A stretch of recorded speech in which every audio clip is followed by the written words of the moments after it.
Hey, yo, it's me, Pops Fan Marmalade, and you're watching the Comics-Related Madness Network. Huh? So come get some. CromCon. CromCon.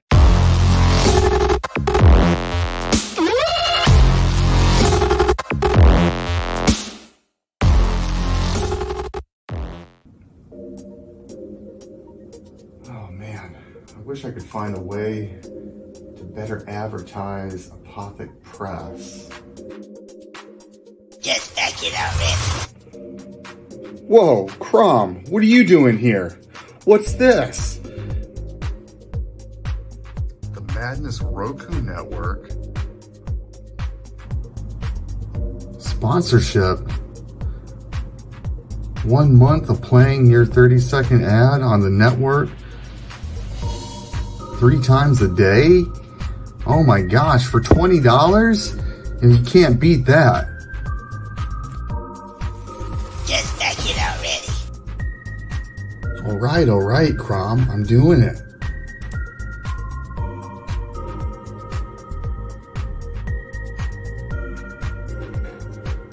Awesome. Hi, I'm Tanner Hervey, founder of Apothic Press. I back the Madness Roku Network, and so should you.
Fairview's coffee has mysteriously gone missing. Mayhem ensues when strange, coffee-craving zombies plague the city. Detective Mickey Potatoes, an overworked public servant, uncovers why ordinary citizens are losing their minds and how to stop the coffee apocalypse.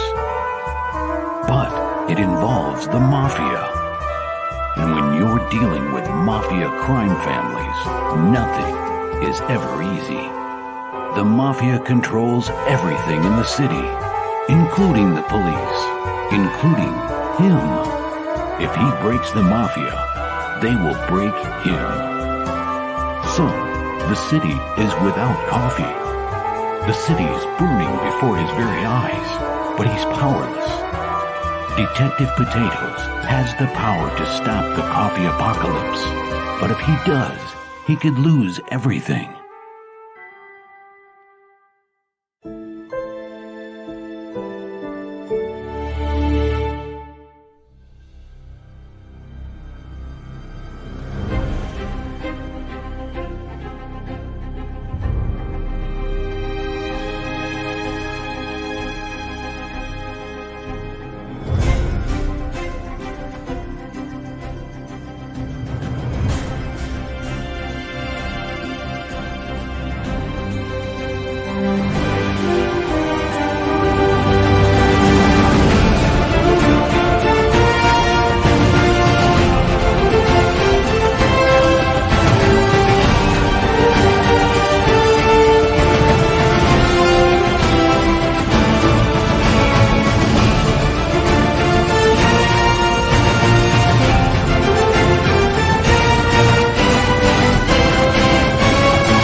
Richness Comic Network and comic-related madness proudly presents Monday Madness, featuring Pops and the Richness, and indie creators from around the world.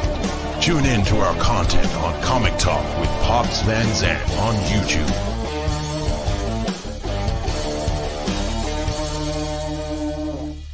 I'm looking for a man who You have found one.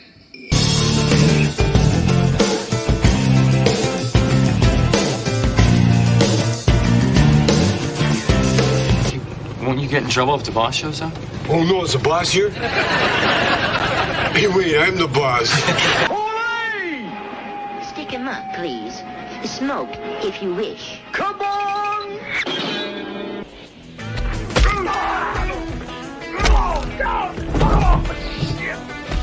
Damn, that hurts, doesn't it? You know what's up. Hurts, doesn't it? Doesn't it?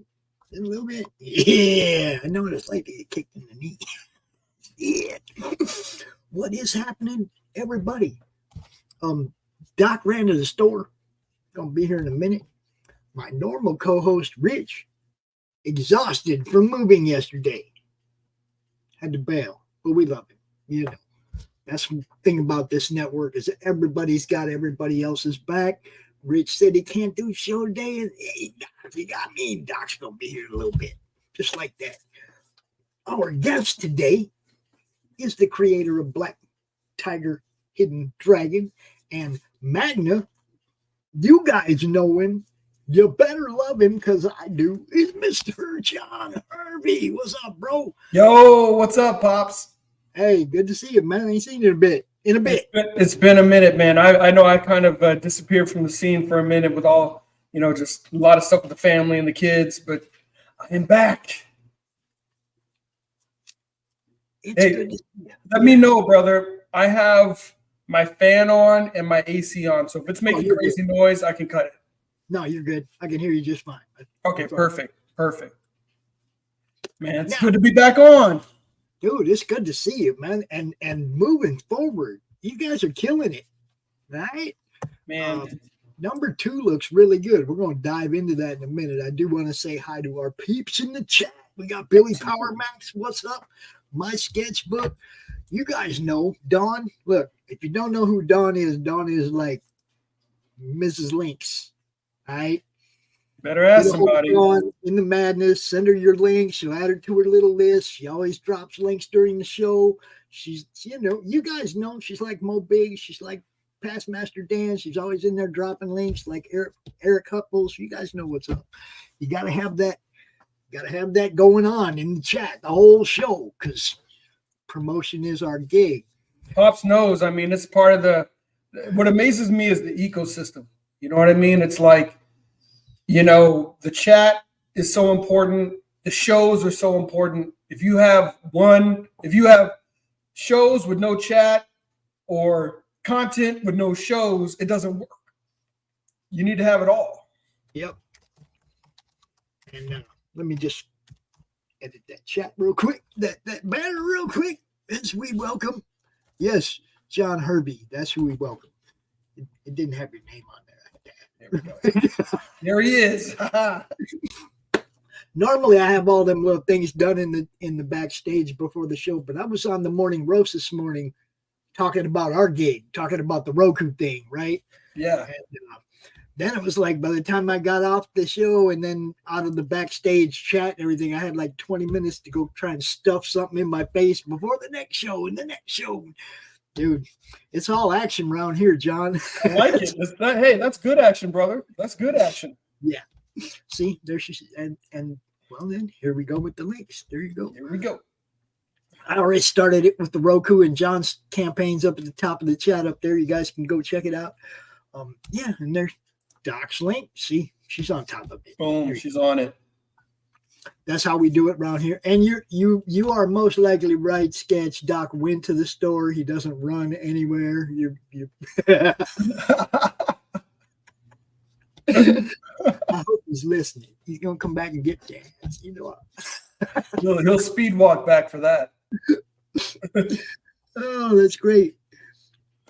All right. So, one announcement I want to make for our campaign, for the Roku campaign. If you're a showrunner and you back us at the showrunner tier, please hit me up and let me know who you are. If you're anonymous, I don't know who you are. I can't have Max get in touch with you to coordinate uploads and stuff. We want to be ready to get this thing rolling right away. So if you back at a showrunner tier, hit me up. Let me know who you are, what you're bringing to the network, because we want that stuff to just go smooth. I want to be able to upload everything just smooth. So don't wait till the last minute. Hit me up. And also for you people ordering sketch cards, if you order anonymously, we can't ask you what you want Doc to draw. Just saying. Let us know who you are so that we can accommodate all of your needs in the Roku. Because, man, dude, it's been a little slow starting, but I missed my own launch party, John. What happened? Dude, a tree took the power line out like 30 minutes before the show. Oh, you got to be joking me. No, I wasn't. And it's like it had all been scheduled and planned and guests and all everything. And I was just like, Doc and Lori and everybody just went ahead and did it. Ooh, I must sneeze. Ooh. Yeah. Oh, that was you can't do anything, acts of God, If a tree falls on your lines, you just can't do a lot about that. I missed my own launch party though, but my people, being the people they are, they backed it up. They went ahead and they did the launch party anyway. Doc and Lori and everybody, and they came out and talked about what we were doing. Nice. But it would have been, I'm sure it would have been better if I had been there. I mean, I'm sure, because I couldn't share links out. I couldn't share the link out anywhere. All the stuff that I do, like, do you know what I do while the ads are playing? Tell me. Dude, I share the link to the show out to like 40 or 50 Facebook groups. There you go. Get on and sorry, but not sorry if you're one of them people that's in all 50 of those groups and you just got spammed 50 times. Sorry, not sorry. Because my job is to promote. You see what I'm saying? That's what I do. Pops is a man on a mission.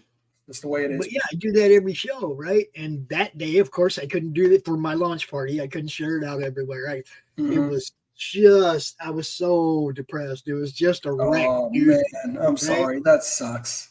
And well, I mean, we all just, you do what you do, man. Even it's like Sim said a little while ago. Even if you're walking through hell, walk through it like you own it. There you go. So we just powered forward. We've been going through, we've been getting on the shows and talking about it as much as we can. And we're going to talk about it more at the end of the show. But right now, for the next 50 minutes, it's all about Black Tiger and Hidden Dragon. Do you want to share your screen or do you want me to share it? Go ahead and share it. I like to just flap my gums. See? Crom. He was not being nice during my launch party, man. It was like, and the worst part, John, my phone was like right on the verge of dying. So basically all I could tell everybody was I'm not going to be there and my phone is dying. Oh, man. There was no car here to go out and charge. I couldn't even run out to the car and charge the phone up. It was just, everything was bad. That's right? Torture. That's torture. Everything was bad about that day. And I was just, gosh. And we still got like 20 backers right away or so. It was, it wasn't good launch. You still had a good launch. It wasn't bad, but it wasn't what I was hoping for if I had been able to share it out everywhere and actually promote it the way I wanted to. Yeah. And we appreciate you, Timothy. Yes, they say God does have a sense of humor. Yes. I don't know, though. I didn't think it was funny at the time. Right, exactly. Sometimes you can't appreciate it till later.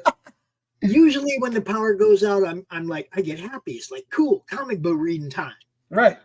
The power's out. I can't do anything else. I get the flashlight and a pile of comic books that I haven't read yet, and I go to town on the stuff I hadn't read yet. Yeah. Because power goes out here fairly regularly, once, twice a month. I don't know. Okay. So it's like, that's the thing. That's what I do.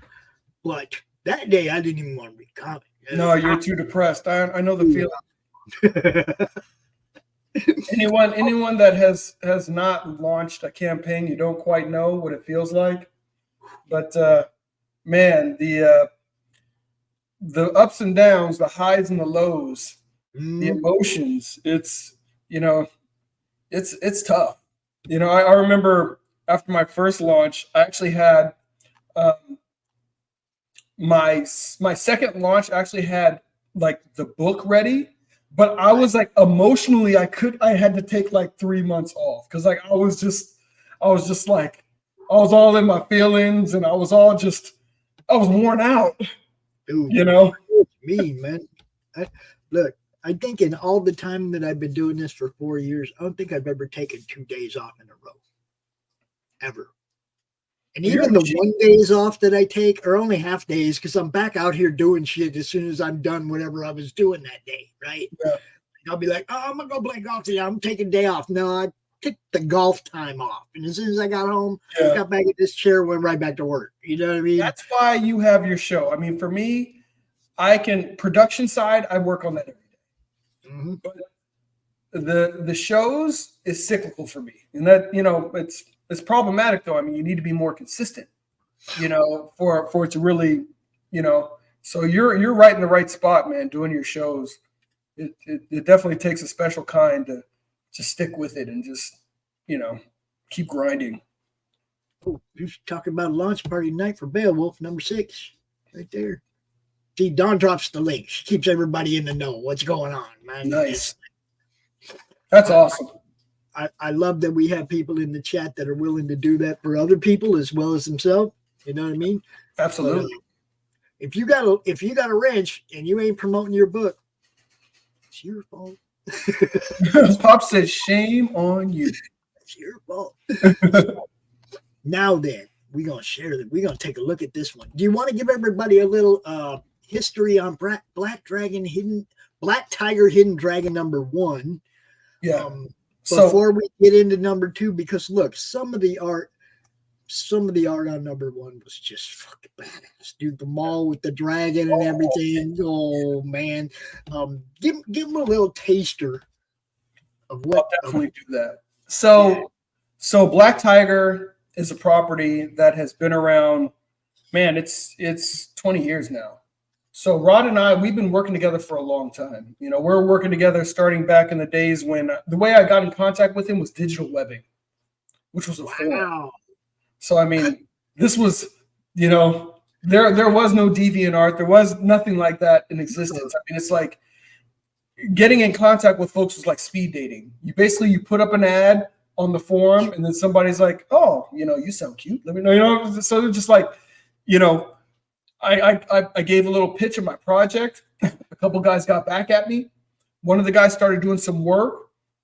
And then he's like, I think I got somebody else that's better suited for this. And he kicked me over to his buddy Rod. And he and I, we've been working together ever since. So we started off making books. And I know I'm giving you way too much history here. But you're doing fine. We got an hour, bro. We started off. Yeah. Talk. Let it roll. We started off making books. So we first published in 2005. So This was to the direct market. This was the comic shop. So this is back in the day when you had to, get your ad in the Diamond previews. And none of y'all ever seen, bro, golly, you had to go with the duopoly, the oligopoly. If you consider Diamond, DC, and Marvel. But basically it's a book that's like this thick every month. Mm-hmm. The whole first half plus of the book, 3/4 of the book, Marvel, DC, then you get into Dark Horse, and you got Image. And, at the time they had like CrossGen. And you got this little bit at the end where, look, I got friends that own comic stores, and I encourage people to like put retail tiers on their campaign, because I do talk to people that own comic stores. And yeah, you might not get 50 comic store owners hitting your campaign up, but if you sell one, you got some books on the shelf, right? Absolutely. So it doesn't cost you anything but 10 minutes to add that tier to your campaign. You make a decent price point so the comic store can make money. And people like me see your campaign, see you got a retail tier. We tell Johnny, we tell Fergal, we tell these guys we know that have comic stores that they can go look here. You see what I'm saying? But you got to have it there first. We can't promote it if it ain't there. So, I'm gonna add a retail tier then. I mean, I'm just saying we can't tell these guys about it. One of the guys in our game stream on Friday owns a comic store. Oh, nice. Okay.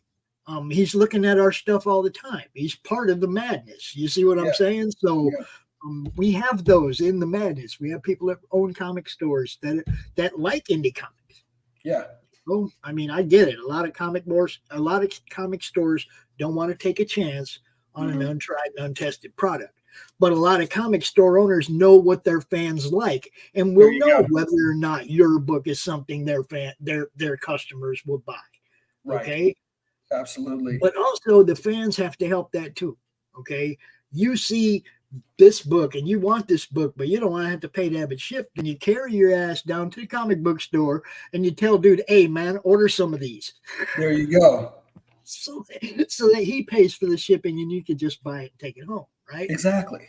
The fans you have to let the comic store owners know that you'll buy this product before they're going to just put it on their shelves. It's a risk for them. Let them know it won't be a risk. They'll buy the stuff. Right. That's a big deal because, I mean, comic stores, that's one thing that's never been fair about that model is comic stores have always borne all the risk. So like once the books are solicited and Diamond ships them out, it's not like consignment. So it's like if it's on consignment, then people are like, you know what, I'll take a flyer on this. This looks cool, but if it doesn't move, I can send it back. No, comic shops, they eat it. If they buy it, they eat it. So if people don't come and don't pick it up, then they're just like, I can't do this. I can't do this indie stuff. Mm-hmm. And that's why you see all these dollar bins with all these books in them that ain't even but 2 or 3 years old. Yeah. Because they can't keep it in their shop. They bought all these books they didn't sell. Now they're just trying to get them out the shop because they're taking up space. They got to liquidate it. They may be taking a loss on it, but they got to get something off of it. Right. So, now in Johnny's case, I asked him point blank. I said, Johnny, you get that Diamond book every month? He's like, yeah. I said, you look at every page? He said, hell no. It's too much. It's too big. You don't got time for all that. Let him know your book is there. If your book is in Diamond and you're an independent creator, call your local comic stores and tell them what page it's on. That's right. Let them know where to find it in the Diamond book. It's all work, guys. The work doesn't end when the project ends. The promotion, the sales, the recruiting people to help you sell. That's all work, man. Absolutely. It's a different job, but you have to do it. I mean, it's like you have to produce a good book to start with, but you need to market and really get the word out there on your book. However you're doing it, whether you're doing it through crowdfunding, you can't just build it and think they're going to come. You got to come on the madness. You got to come on different shows. You need to do some things yourself. It's all part of the ecosystem. If you just build it and think they're going to come, I mean, if you're a 20-year vet in the industry who's been doing this for 20 years, then you can build it and they'll come. But if people don't know you from Adam, you got to get your name and your face out there. That's right, and that's pretty much what all I've focused on for 4 years now is making sure that people have a place to get seen. We've leveled up. We're getting ready to level up again, but the basis is people finding your content, people finding everybody's stuff, and having a place to go where they know they're going to be entertained with good shows and be shown great products. That's it. That's what our network is all about. Now, I kind of interrupted you on the book one because we got into the comic store thing, but give everybody the synopsis of book one, and then we will start rolling through this one. So the very first book was Legacy of Fury. That's a 172-page comic. So Hidden Dragon is actually the second story arc. So if you get book one, which is Black Tiger, Legacy of Fury, you're going to get 172 pages of comic. You're basically that's the initial jumping on point for this story arc, along with a really fun story of basically the passing down of a power from one generation to the next, from a father, then goes to a son, then to his sibling, Jin. You really get the dynamics of generational dynamics. You get cultural dynamics that are fun to play with. And then you get a lot of awesome martial arts. a lot of kung fu, and Legacy of Fury is also it's also very much a street, like a gangland story. So there's very much kind of the element. You've got, the mafioso in there. You've got the Chinese triad, and then you've got these metahumans, which are kind of like their own gang. So, reminiscent of the Morlocks, definitely my ode to the Morlocks. And you have all these elements in one city, and Black Tiger was really the linchpin that was holding all this together. And then when the prior Black Tiger dies, that's when everything just kind of goes to hell in a handbasket. So where we are now in Hidden Dragon is Jin Fong. She's an assistant district attorney. She has now taken on the mantle of the Black Tiger. And she has, her father, who was a cop before her and the Black Tiger, his name has been defamed. He was defamed as the Black Tiger, but then also defamed as a cop posthumously. So she's looking to restore honor to her name, the Fong family. She's looking to restore honor to the Black Tiger, and she's looking to restore order back to the city, which is just basically eating itself alive and is headed towards destruction. So a lot of fun elements in this. If you pick up Hidden Dragon Volume 1, you can pick it up from there. I mean, the story arcs are written in a way where if you pick up Legacy of Fury, you're hopping on kind of right from the get-go. That story arc completes itself and then hops into Hidden Dragon. I wanted to make sure that if somebody wants to give it a go, just wants to give this story arc a taste, you can pick up Hidden Dragon, and it's written in a way where you can just get up and go. And you can enjoy the story arc of Jin starting off as the new Black Tiger. There's a lot of groundwork that's laid in the first book, which is 88 pages, and there's a lot of payoff in this second volume. So a lot of the characters that were... Oh, go ahead, Pop. Sorry. I can talk. I know. I was going to say, all right. So that's kind of where we go from 1 into 2. And before we jump into 2, let me do my thing and bring in my partner. So just sit right down, relax, open your ears real wide and say, give it to me straight, doctor. I can take it.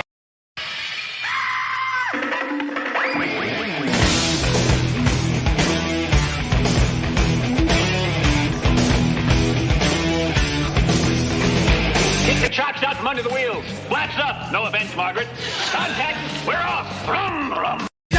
Doctor, give me the news. I got a bad case of loving you. Oh, what heights will hit? On with the show. This is it. Bothered by occasional hemorrhoidal bleeding? The doctor is in, baby. The doctor is in, people. What's going on, John? How are you? Oh, man, I'm doing well. How are you doing, brother? I'm all right for an old guy. Hey, man. I was sitting backstage checking out Black Tiger, Hidden Dragon. Oh, nice. Nice, so man. Let's keep it rolling here. Yeah.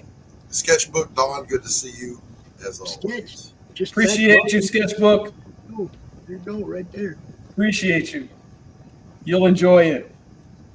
So Volume 1 starts off the new story arc with Jin as the Black Tiger, and then moving forward to Volume 2, I mean, it is wall-to-wall action. It is, Black Tiger finds herself in the midst of a game of death with one set of characters called the Five Fingers of Death, who were introduced at the beginning of Volume 1. So basically, they are, and this is very much kind of the Enter the Dragon-y kind of feel. You've got a pugilist, a master pugilist. You've got an Escrimador, who's a Filipino stick fighter. You've got a shinobi. You've got an African wrestler, and you have basically a Chinese martial artist, kind of like 36 chambers. Can kind of pressure points. So these are 5 of the deadliest guys on the planet, and they act as the right hand of basically a villain that you're starting to get more visibility to in this story. So you finally get to see Black Tiger going up against the Five Fingers of Death. You see Black Tiger going up against Onryu, who I love the name because it means revengeful ghost. You got to love Japanese translations in English. Yeah, man. The revengeful ghost. And then she also is pitted up against the Metahuman Activity Division, which is basically a division of the police force, but they got privatized. So they received private funding so that they could fight against metahumans. And of course, with the private funding, there's a lot of other things they end up doing which they have no business doing. But that's part of the fun of the story. So she's going up against, basically, cops that have anti-metahuman gear. She's going up against the Five Fingers of Death. She's going up against Onryu. And this whole time, she's headed down the path of figuring out who killed her father, who was the prior Black Tiger, what their end game is, and why they defamed him, and they've defamed the name of the Black Tiger, and trying to restore honor to the name of the Black Tiger. And in the process of that, you get to go on a little bit of a journey. You journey into feudal Japan, so you can see a little bit of the history of the Black Tiger. You journey into ancient Mayan culture, because the Quetzalcoatl is, of course, a serpent. So you start to get a much bigger view of Black Tiger and the dragon, and what all these powers actually mean and what they've meant over time. And you get to discover, she discovers, because she doesn't have a mentor. So basically, as it's being revealed to her, it's also being revealed to you as the reader. I want everybody to know John Hervey is the easiest interview you'll ever have. Because I read my mouth. And he's going to cover it all from beginning to end, no doubt. I love it. Pops knows I will flap my gums. Yeah, let me get in here and play the video real quick before there's no reason to. Say what, Doc? I was saying, let him flap, man. I'm enjoying this. Oh, yeah, I just want to play the video now real quick. And then flap on, brother. All right, come on. Yeah, and we're just going to roll, right? All right, here we go.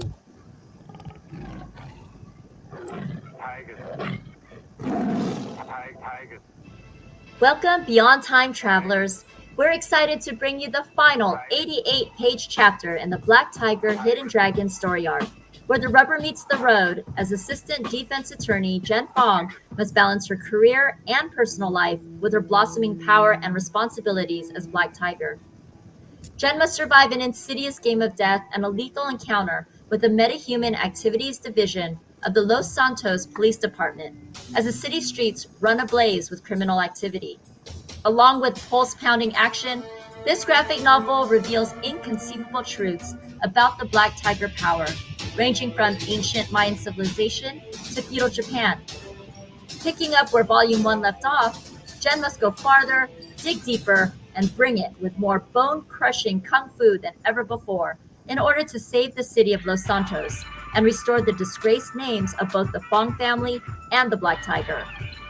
For those of you who are new to Black Tiger, this campaign is a great jumping-on point, as it contains nearly 350 pages of comic book awesomeness with 2 complete 6-issue Black Tiger story arcs, Legacy of Fury and Hidden Dragon.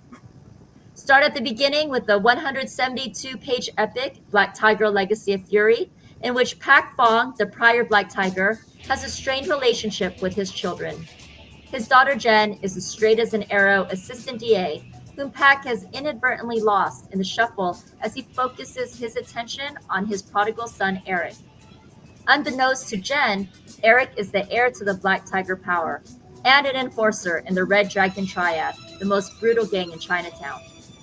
When an assassin's bullet ends Pak's life and grants the power to Eric, the family is shattered.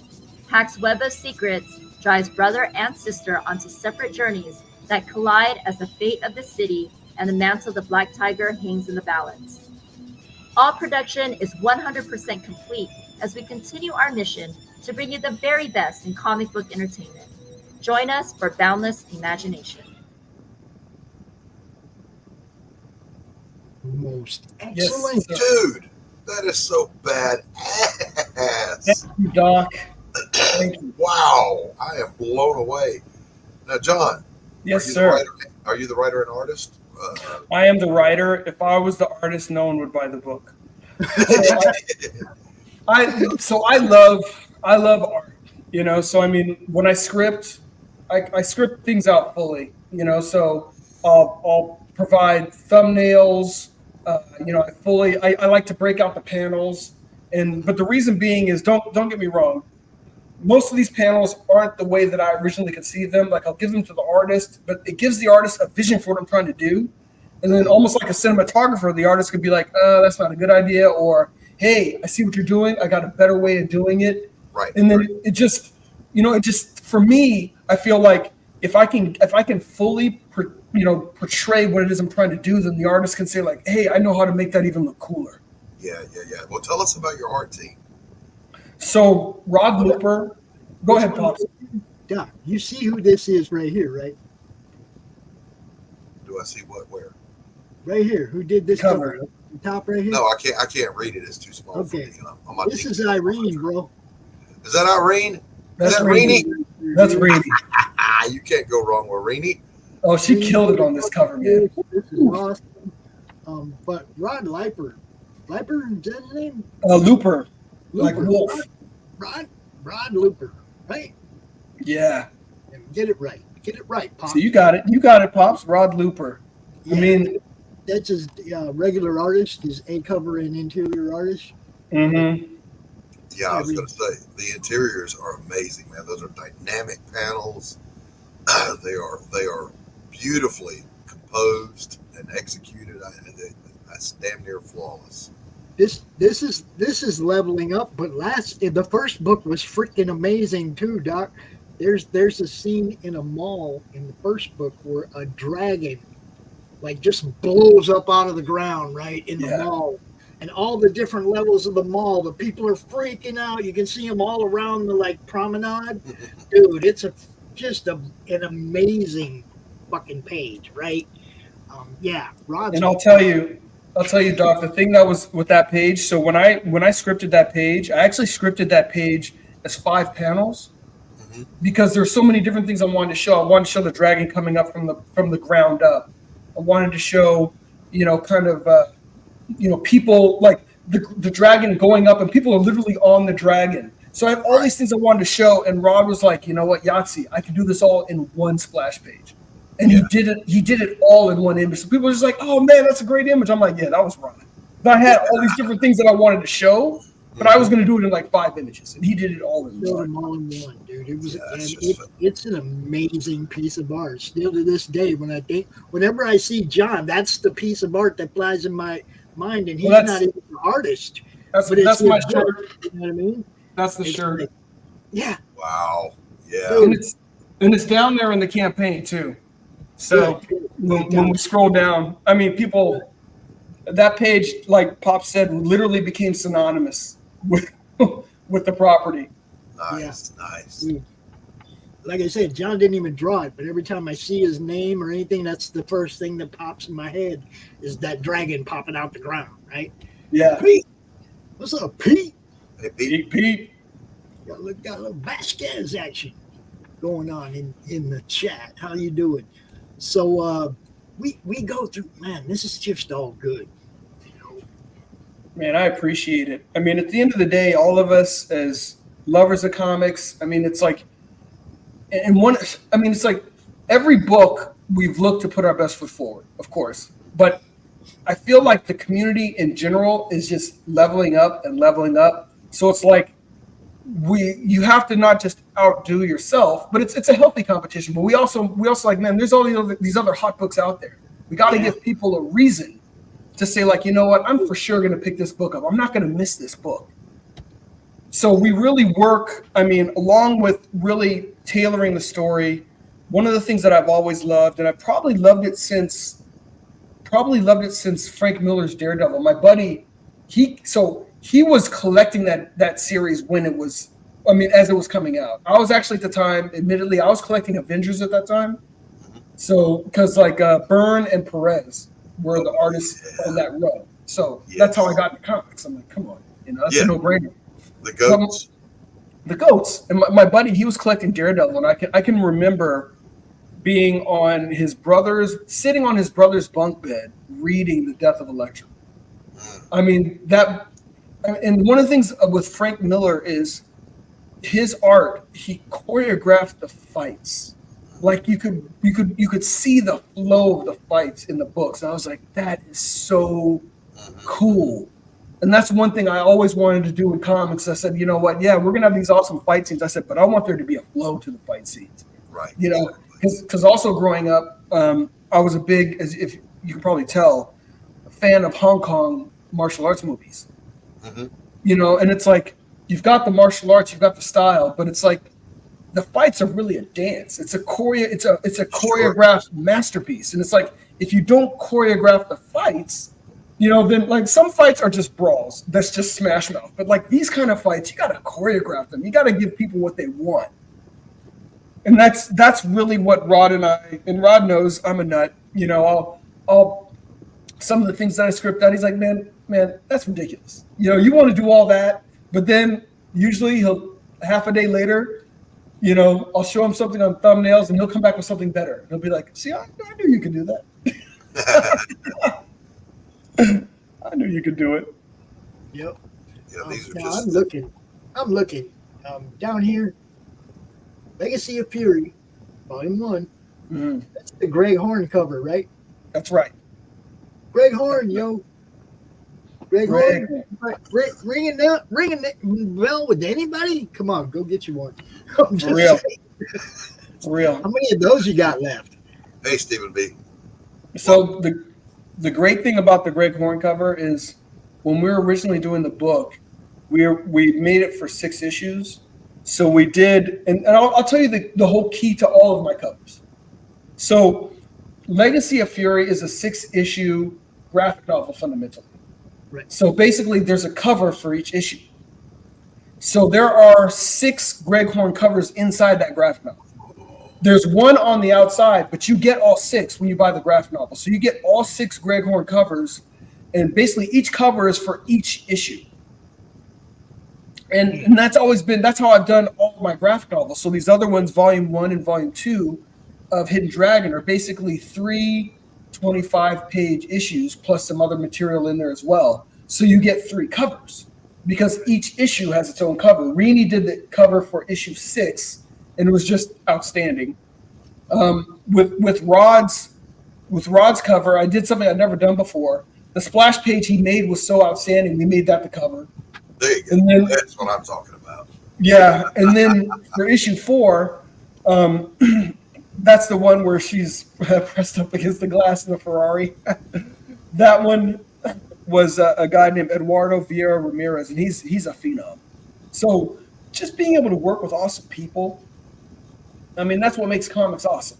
You know, get people involved and excited about a project and say like, hey, that's a cool project. Yeah, you know, come on board. And then give people what they want when you give them the fight scenes. Stuff's just all good, man. It's just all good. Yeah, there's look, this is better than the mainstream by a long screaming mile. You're not going to find this kind of quality in the hacked out monthlies. Oh, absolutely not. Look at that dragon right there. That's what I'm saying, man. Look at this. No, I appreciate that. And the thing is, you know, just like so many of us, I mean, you know, we know quality when we see it. And being able to work with Rod has worked for DC before. He's worked in video game, kind of like the development for video games and animation. So I mean, he understands the craft, but more importantly, I think he understands the need for this creative movement that we have. You know, he understands the need for the independent scene as it is. Yeah. You know, and he understands that, like, you know, we put out books. If you're lucky, you're putting out one a year. Probably not that. So when you're putting out a book, you got to make every page a masterpiece. You got to make you can't cash it in on anything. And on top of that, people are paying a premium because they're fundamentally helping you get to the finish line on your books. Everything has to be a flipping opus. Everything. You can't cash it in on anything. Yeah, there's no pulling your punches. This is the main event. No, everything's got to be a bolo. Every page you got to want people to say like. Yep. Oh, that's a great shot too, over the shoulder and driving a car. I love that kind of shot, man. That's the subtle kind of stuff that separates the boys from the men. I'm just saying. Absolutely. Or the Rainies from the little girls. Yeah, that's putting them on the glass there, Pops. You're muted though. We can't hear you. Is that like butt cheeks up against the window there? Absolutely. Oh, is it? That's velocity, man. Okay. That car is moving. She's pressed up against the glass. I got you. You know, telling you, gotta give the people what they want, Pops. So yeah, so that was that dragon cover. That was the volume 1. That's the volume 1 cover. And the thing is, there's also, and I should have put it on there, there's also the back to that is the back shot. So her from behind in that exact same pose. And then you see that the 5 fingers of death are dropping down from in front of her. So she's got the dragon behind her and she's got the 5 fingers of death in front of her. So I was really happy with that painted cover. The guy Artisita, his name is Charles. He is the one that also painted the Rini line art. Because when Rini did that cover, I was like, this has to be, we're going all out on this cover. Beautiful. Hey Q, what's up, buddy? And Pops, you're muted, just so you know. Oh, he knows. Okay, Pops is talking to himself. That's fair. I do that too. Go ahead and, you want to go ahead and introduce your whole team here real quick? Absolutely. So, I'm the writer creator. Just quick on me. I was first published in '95, working for Motown Animation, Motown Machine Works. That was the first time I was actually published as a writer. Their books were distributed through Image. Rod Looper, I was telling you about Rod. He's a phenom. You see all his line work, and the great thing is, if you get all this Black Tiger stuff, almost 350 pages of book, you're getting his line work. Yeah, man, I want to meet this guy. You know what? We got to have him on the Madness. We got to have him out here. Yeah, we absolutely got to have him on the Madness. I'm a fan. All right, you let him know that this old man who has seen it all looked at his work and went, "Holy shit!" Absolutely, man. We will hop right back on the Madness, man. I will get him, and we'll, because he's a great dude too. Just also let him know that I hate him. Okay? It's a love-hate thing. There's hatred here. Yeah, it's love-hate. And then of course our girl Rini, she's a phenom. That goes without saying, and she's I think the first time I met her a couple years back, and she was doing, her first volume of Fiendish, and I was just like, we were talking with her, and then I realized this girl can do everything. I mean, it's like she does. Yeah. She knew all levels of production, but she can do any flipping medium, any medium. I mean, the girl, she does freaking wood burning. She does, whatever. I'm sure acrylic. She could probably chisel in ice and like make an ice sculpture. There's such a thing as pencilers, there's painters, but then there are people who are just artists. They make art. She's an artist. Right. Yeah. And then Eduardo Ramirez Vieira. Look, Rini is the queen. Everybody know. Absolutely. Yeah, uncontested, no doubt. I gotta agree. Yeah.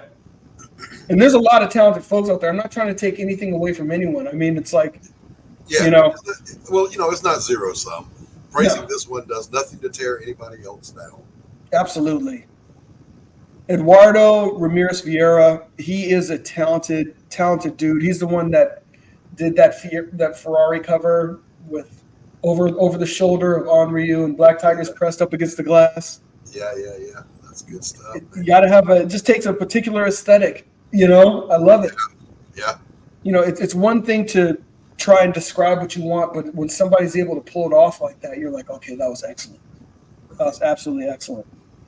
Alex Garcia, he's, you see him in the indie community. He's a really talented dude. He helped with, so some of the scenes, it was kind of like a little bit of an ode to the Court of Owls where she's fighting and she's in, basically a maze. But the thing with the maze is that the maze has basically it's like monitors. So it's showing that she's been getting monitored this whole time. So it has a whole bunch of images from prior issues showing that she was being recorded. Okay. And what he did was basically we kind of green screened the walls, and he was able to take the images and transpose them onto the walls of this this cage of death. It was amazing. It was really a maze of death. So he's really talented. Yeah, man. That takes work too. Absolutely. Vinicius Townsend, he's my colorist, and this dude is such an unsung hero. If we go back and we look, the thing is the line art is so strong that it's easy to overlook the colors on this book. So like just stop and just look. Yeah, sure. This is just a great look at the colors. Look at the colors right there. Look at the texture. Look at how he's got like the shading. He does an amazing job, and it really accentuates Rod's work because sometimes you can have folks that are really talented, but their styles don't really work well together. His colors on top of Rod's line work. It's like his colors here. He's the one that really did all the blurring. On right there with the cars. I'm pumping up all these people because they need to be doing more work. He gets good work and he does work with like Dynamite and stuff, but it's good for him to get more work in the indie scene. I guess Dynamite is indie, but not like us. We're a different breed. And then go ahead. Dynamite's Vampirella, yes. Yeah. But some of it's, Yeah, so, some of it is kind of tired. And they got some great properties, just got to do them right. Red Sonja. Yeah. That is the problem. They do have great properties, but we're not seeing the quality of story from those properties that we shoot. Absolutely. Absolutely. And then there's Marco de la Verde. He's the letterer. And if you look at the pages that have letters on them, he does an amazing job. It's funny. I was looking at this one tweet came up a couple days ago from Adam Smith, Andy Smith. And I guess it was like a Green Lantern he did a while back, like years ago.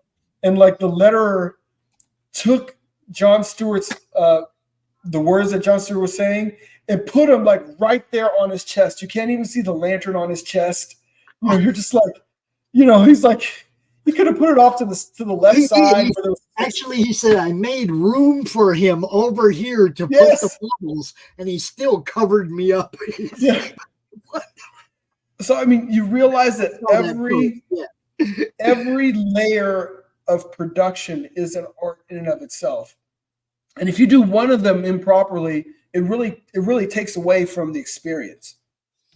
So it's like that seems like a no-brainer, but you'd be surprised. I've seen people do really dumb things. And then there's the real boss of the whole show, my wife. She's the editor. She's a teacher by trade, so she keeps me in check. Homonyms are my mortal enemy. If a word has two ways of spelling it, I'm always going to spell it the wrong way. It's just how I roll. And grammar is like parlay for me. I'll use I'll use some, probably either I use too much punctuation or not enough. So that's not past tense. That's present and future as well. Has a great team to work with. Appreciate that, Don. Thank you very much. Yes. No, great people, and that's one of the things I love about comics. It's, you're coming together and you're making something that's bigger than anybody. If any one person had done this, it would only be a fraction of what it is. And that's when you come together and you form Voltron. The thing that blows me away is the people that can actually do all of it, right? People like Glenn Fleming, people like Irene. People that can do the whole show. And man, that blows me away that they put that much time and effort into learning every aspect of the production. Yeah. Yeah. Learning it, not just knowing what it is, learning how to use them all, how to manipulate them all and make them all look good. Do you know the flicker rule, John? What's that? If you're a letterer, you know, like most lettering is done, it has to be pretty much done in capital letters in comics. That's pretty much the way they do it, right? But there's certain words you can't do that way because bleed. You have to check your font because you don't want flicker to turn into fucker. There you go.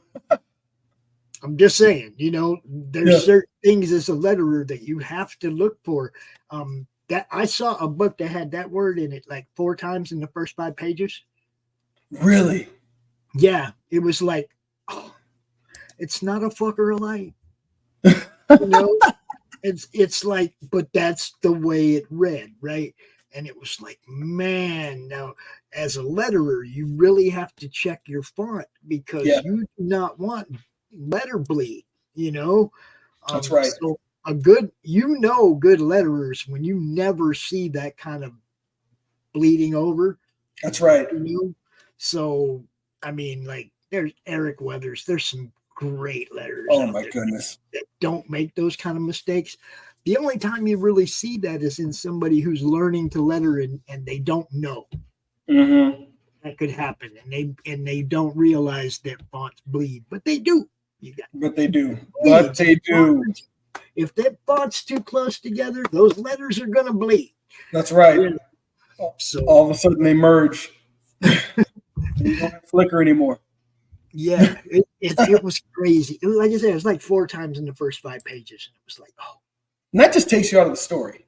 Oh, well, I mean, you know, there was other things that were bad too. It was like it was a high fantasy with Detroit ghetto discourse.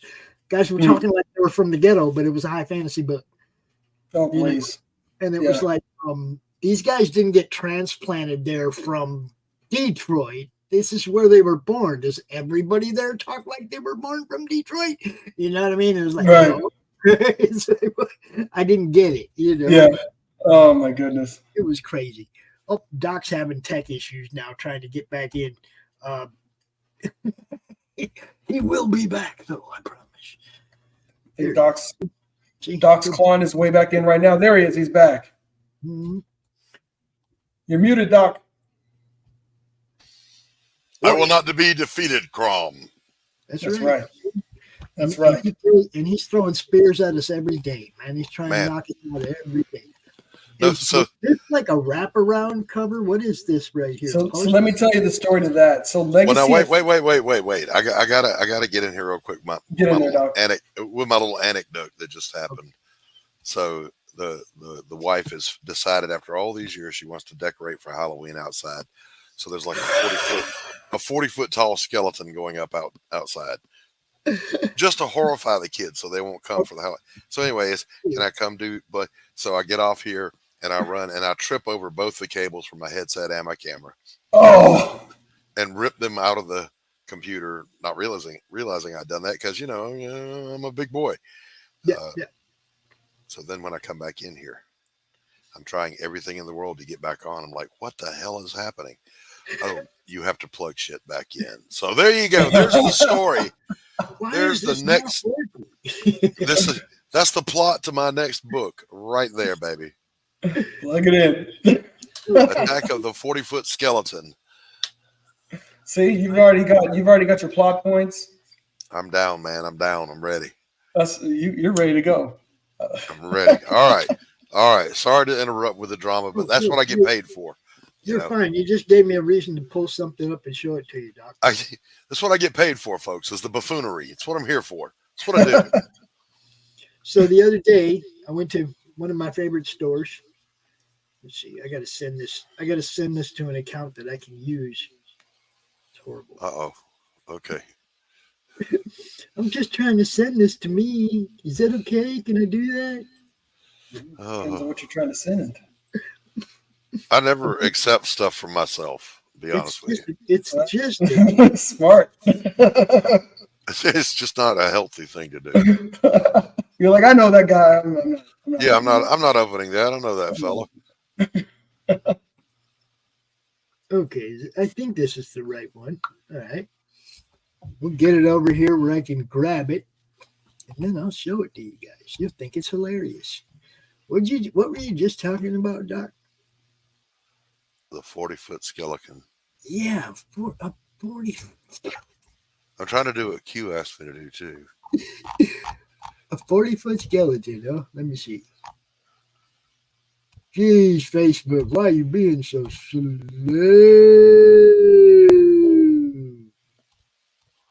Oh, no, it's what Don said. It's making me really work hard to get this to I could show it to you, but yeah, it is. I went to my favorite store the other day. Yeah, it's basically that, but he's not wearing a jersey. Oh, that's a good one. That's from our boys at Harbor Farms. Love you guys. Thanks. Nice. Harbor Farms is the local dispensary. Okay, I got you, Don. I will check that out. Yes, Don did share your link very first, Doc. Yes, and I appreciate it very much, very much.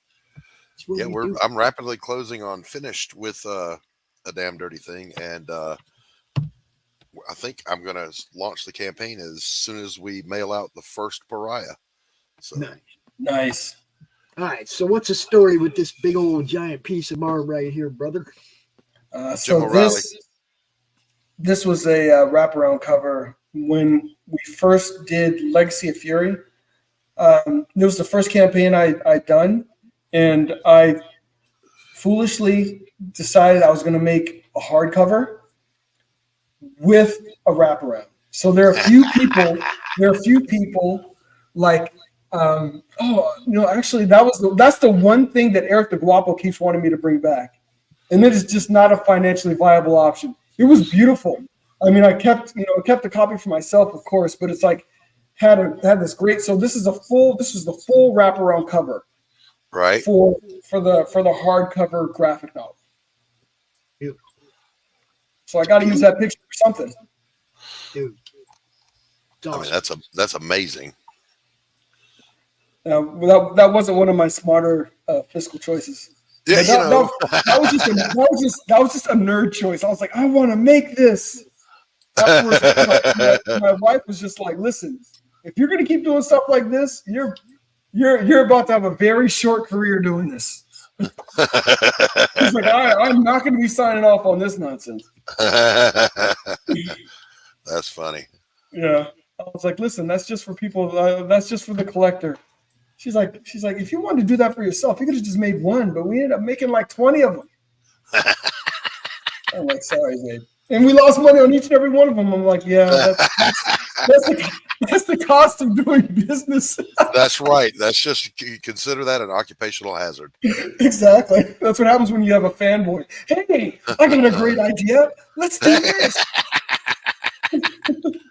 Okay, now what you do is you get Rod and everybody to sign them, and you sell them as posters.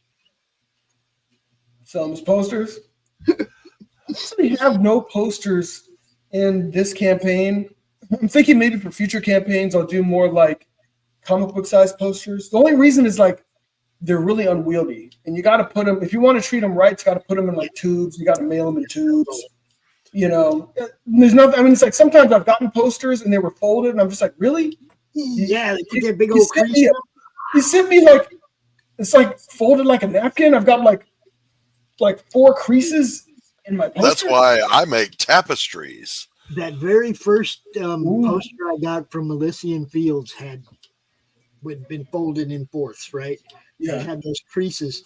So it had white creases where the folds were. So I went and got the proper colors and markers and colored over the creases all the way across the page, up and down. Now you can't tell. Right? It's like flattened out in the press, and I colored over all the white. But yeah, man, it was all creased. That's a lot of work, though. You figure you've already paid for the poster. Now you've got to press it and you've got to paint it. That's awesome. So looks good. Yeah.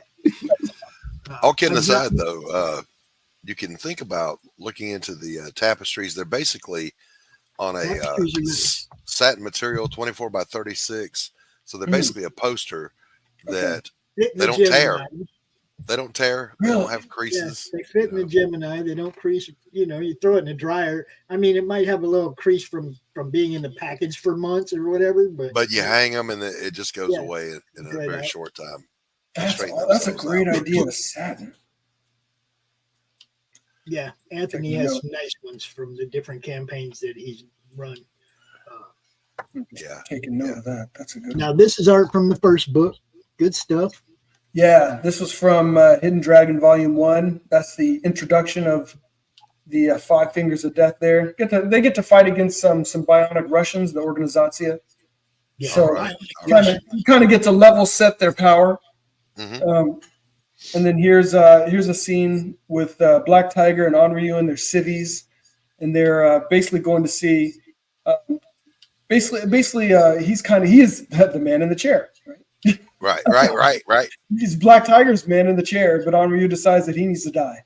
So this is kind of a Jackie Chan-ish style, of fight here. The guy's in a roller chair. She kicks the chair out so that Onryu misses trying to stab him. So just having fun with the. I love it. I love it.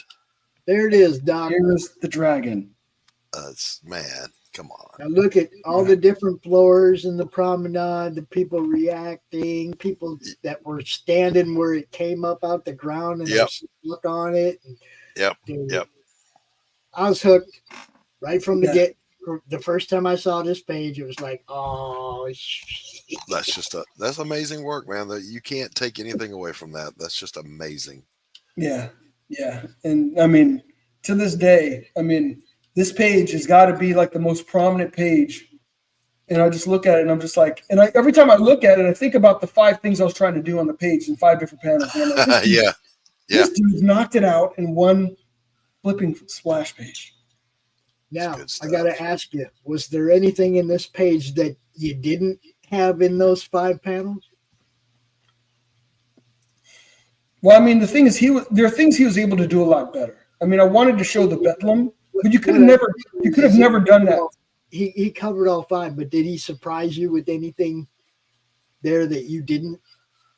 Well, yeah, because when you look at that dragon, when you look at the magnitude of the dragon in the mall, I don't think you would have pulled that off in 5 panels. Right. But when he did that, but that was his main thing. Is he's like, we may lose the magnitude of how big this dragon is. Right. I'm like scale. I'm like, but dude, this is like a 4-story mall. He's like, yeah, I got this. I was like, I was like, okay. That's what you want to hear. I got this. Yeah. Don't you worry. He's like, all this stuff, I got it. And I was like, okay, awesome. Yep. And he killed it. Yep. So you can get book $25, 170 some pages. You can get book 2, another 90 some pages. So 172 for the first one. This one is 88. Yeah. All in all, so 88 for volumes 1 and 2. So you'll still get a lot of comic. You'll get over 160, pages of comic between volumes 1 and volume 2. Plus another 172 pages for Legacy of Fury if you get that. So you can stay busy. Yeah, no doubt. Black Tiger. You can get this cover right here, $25. Get this Reenie cover. The Reenie cover, and it is color. What happened was when I first launched the campaign, I had a line work, but I didn't have the colors yet. So then I posted it as an update once it was colored. But that is the Reenie cover, fully colored. You can get this Greg Horn cover of Volume 1. Telling you, man.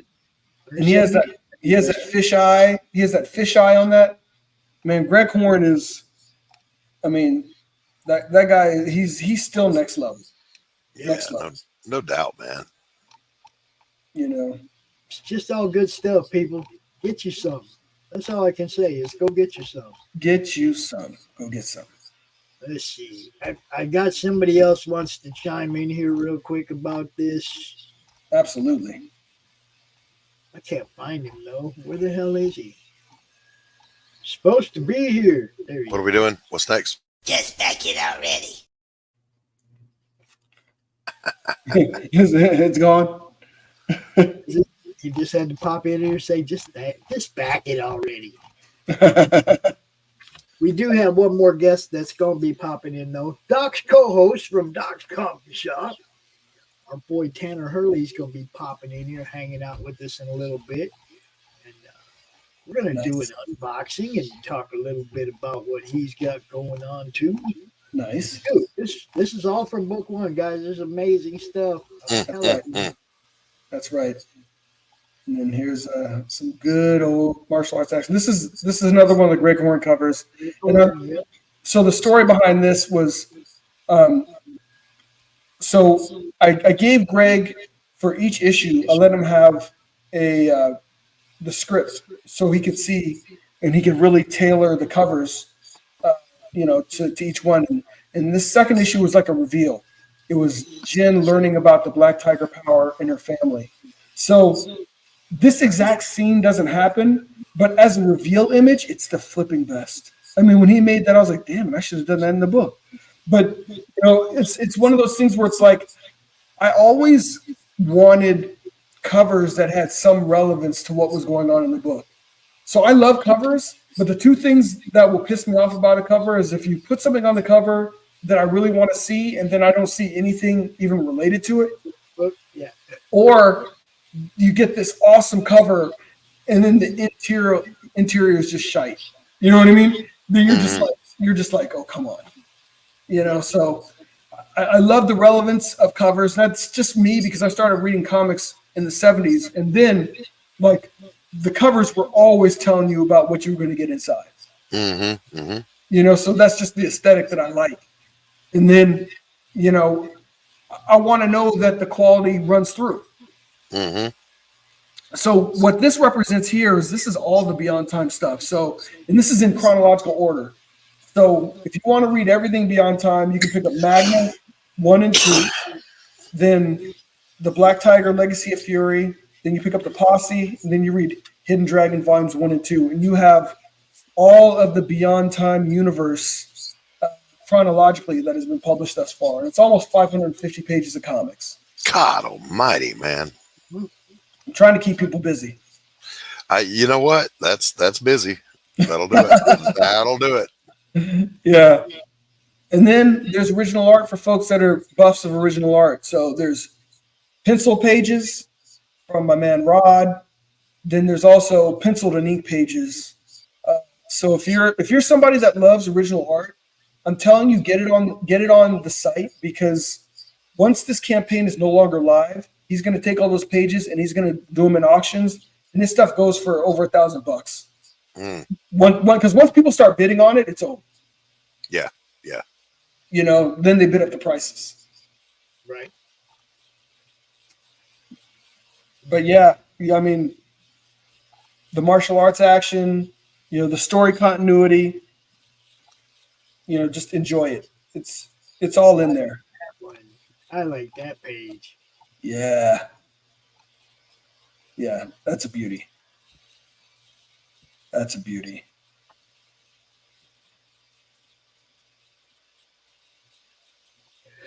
Oh, didn't see Bless that coming. Bless you. You're right there, Pops.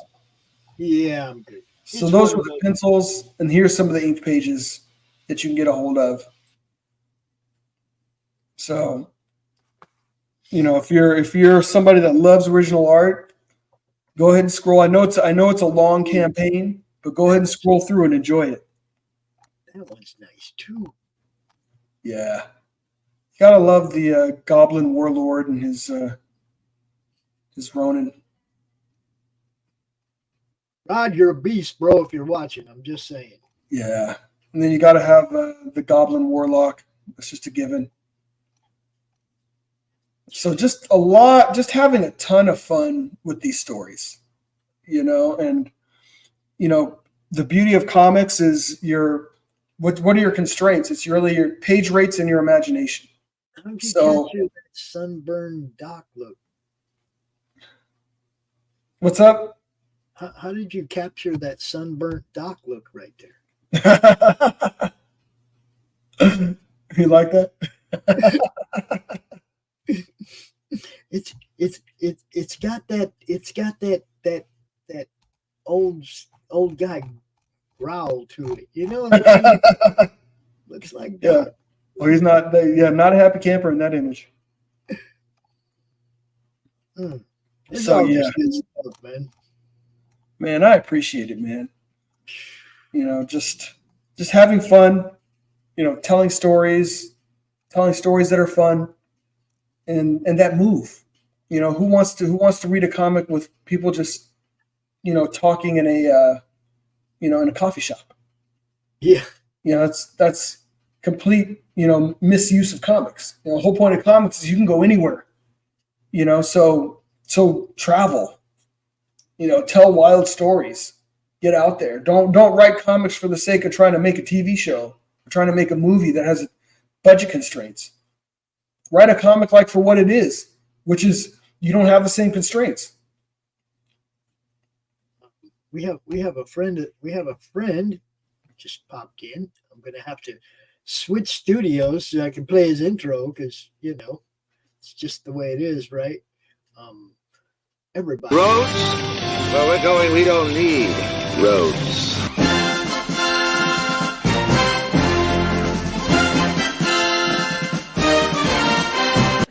Gordon Shumway, nice to meet you. Interested in a new Buick? Nonsense. I've not yet begun to defile myself.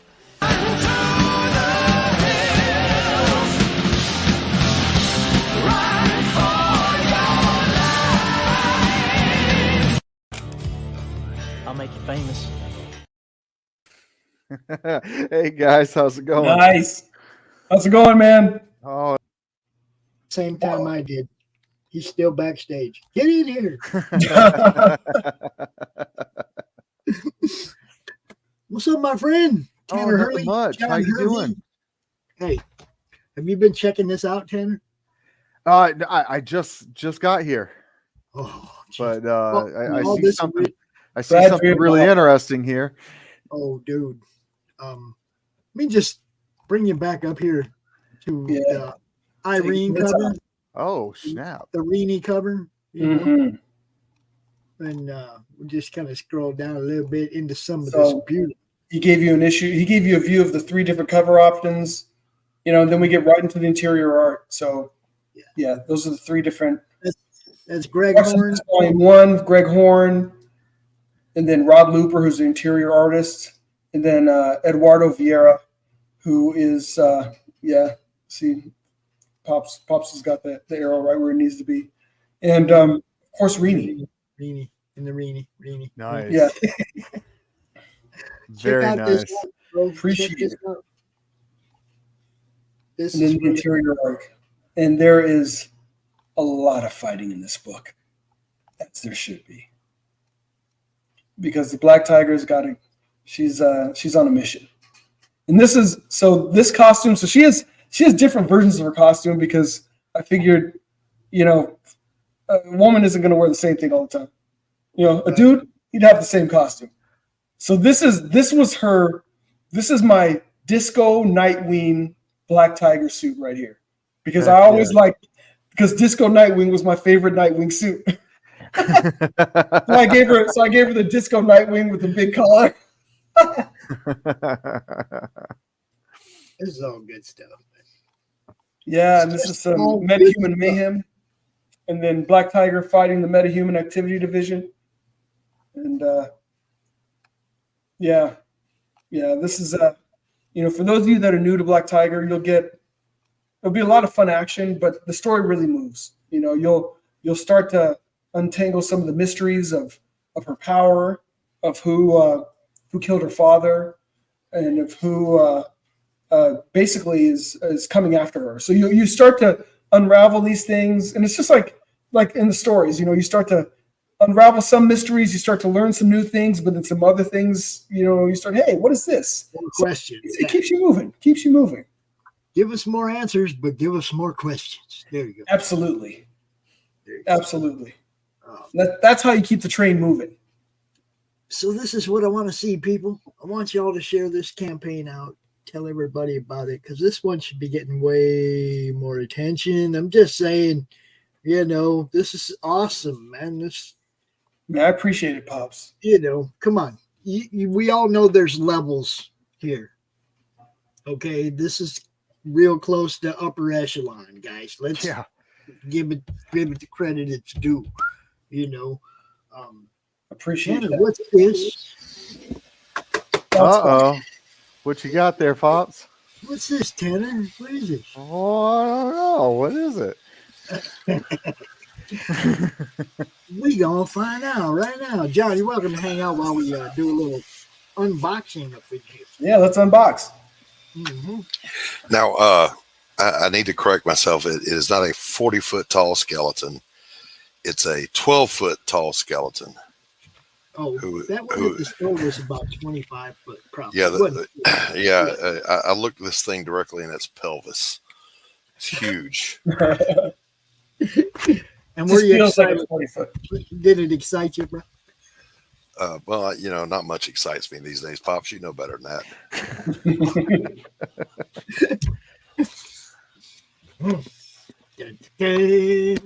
Unboxing a new product always excites me. There we go. Ooh, Let's see what we got. All right.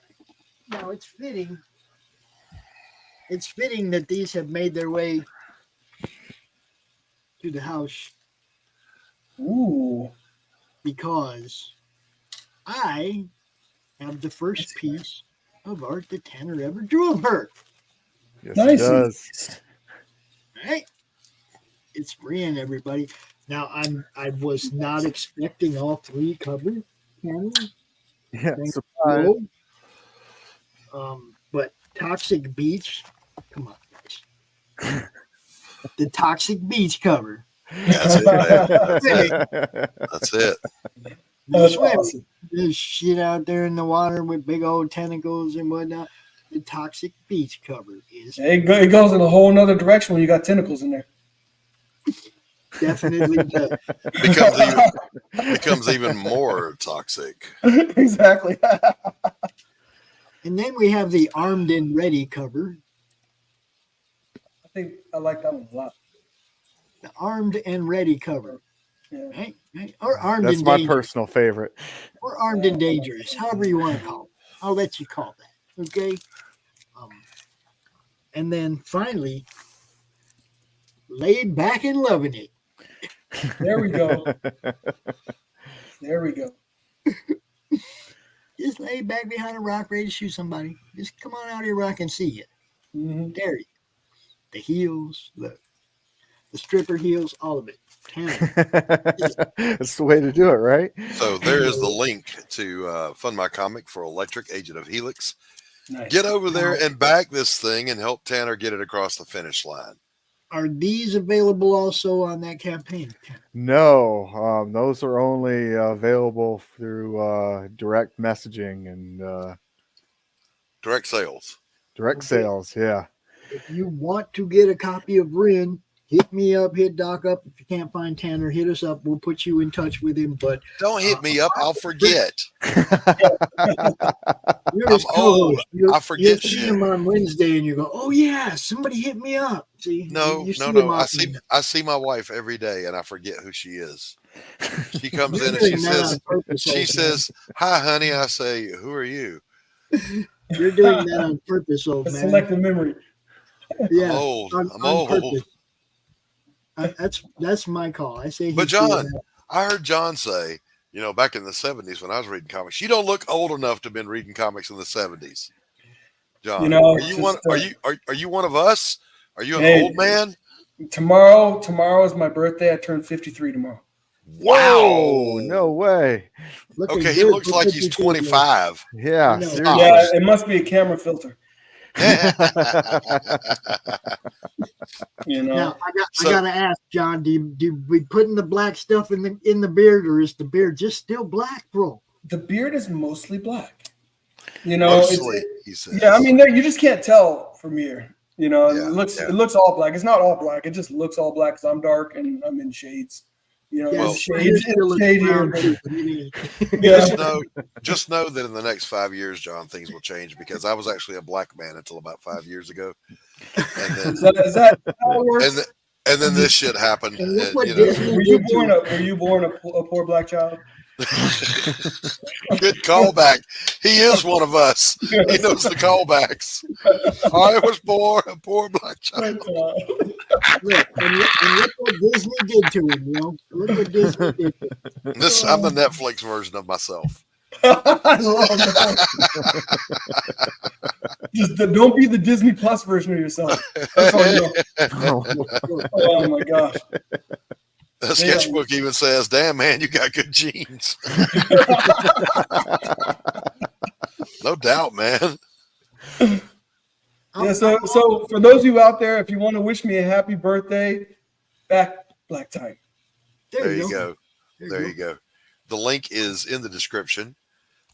Be sure you get over and check that out. And while you're at it, head on over to Fund My Comic and give Electric Agent of Helix a little love. Look at this one. Look at this one right here. This is our boy Tanner, live up over there on Fund My Comic. Now, I was going to be wearing my new Fund My Comic Street Team shirt today, but I didn't get it in the laundry in time because I wore it the day I got it, yo. I put that thing on the day I got it and wore it all day. So it's kind of funky. I got to wash it again before I can wear it again. Well, we can't smell you, so, you know, go for it. Yeah, well, I can smell it, though. I can smell Yeah.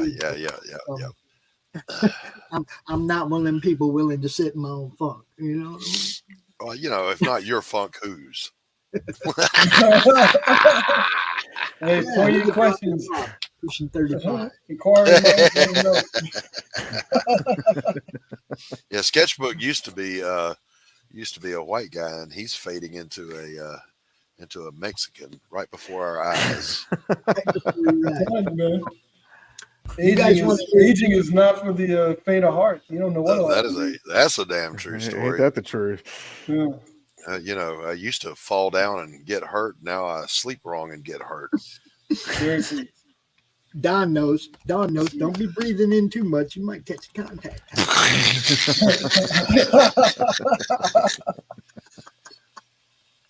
Why do I feel the need to go take a shower now? Come on. All right, Tanner Hurley, you're the man of the hour. I'm going to play a video real quick because this video is good, guys. And then we're going to let Tanner talk about his stuff. So here we go.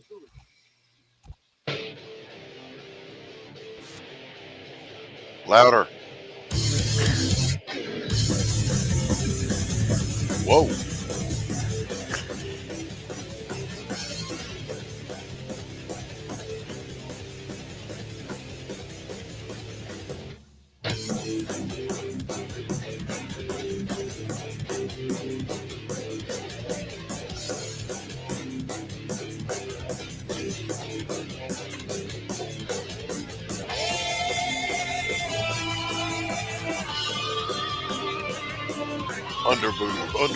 Underboob. This looks great, man.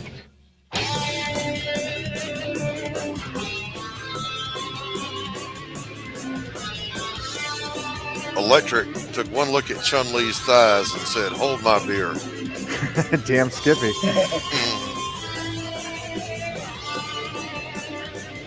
That was good. Well, that's beautiful. Underboob is underrated. Was that Bill Mouse? What, the artwork? Yeah, the cartoon. No, that was Steph Wilson. Oh, Steph Wilson. Okay. Rich's favorite artist. Right. I'm aware.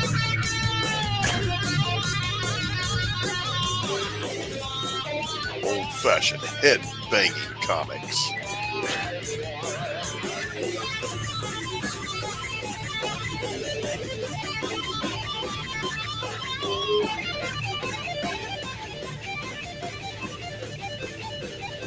Steven, I would love to see my characters in your style. So Dude, be tempted all you will. I want to everybody thank John Hervey for coming and hanging out with us. Hell yeah, John! Heck It was a true pleasure to meet you, sir. Absolutely. Appreciate you guys. Tanner, this looks great. This looks great, man. Thank you. Your project looks dope, dude. We try to give it the best we can find when it comes to the madness. Hey, the madness delivers, guys. Absolutely. Always. Thanks for now, John. I will see you again soon. How much time you got left in that? When are you going to close that one? I'm probably around 40 days or so. All right. We will see you again before it's over for sure. All right, and happy birthday, John. Thank you. Birthday. Yes, happy birthday. Appreciate it, guys. I still don't believe he's older than 25. I'm calling bullshit on that. You see me walk when you believe it. All right, guys. Later. Good luck to you. Appreciate it. Love that dude. Good stuff. Yeah. What an awesome project, huh? Yep. Oh, man. When I first met him, it was the Magna book, the first Magna book. So, he's been part of our people we promote for a long time. It's, And you're right. He is not scared to shill. No. He's such an easy interview, man. You just point at a picture and go, look, John, and he starts. So Tanner's going to do the same thing right now. Yeah, that's what's about to happen. If you are not familiar with Electric over on Fund My Comic, the only crowdfunding platform we both endorse and recommend, then you should. Absolutely. I 100% endorse Fund My Comic. Yes. That's what I say. We both endorse and as a matter of fact, Pops, just a little back lore here. It was just last week. Some nuthead was talking about Fund My Comic, and I made this statement to him as I squished him that I am more than willing to forego making more money on a platform that shadow bans and deplatforms my friends because my integrity is more important to me than money. And Fund My Comic has integrity in spades, and the money's coming. Yeah, they're doing well. Even our campaign, as soon as we get funded, I'm going to start another one over there for people that don't use Kickstarter, because I understand that. Not my favorite platform, just where most of the people involved in this project have followings. So it was kind of a no-brainer for me to run our project on Kickstarter. All right, so Tanner Hervey, I'm taking over, Pops. This is my co-host. I'm taking this shit over right now. Tanner Hervey, welcome to Dark's Coffee Shop. We're glad to have you here. Shut up. Tell me, first of all, tell people who you are and what you do. And then we're going to talk about your product. I'm Tanner Hervey. I'm the founder of Apothic Press Studio.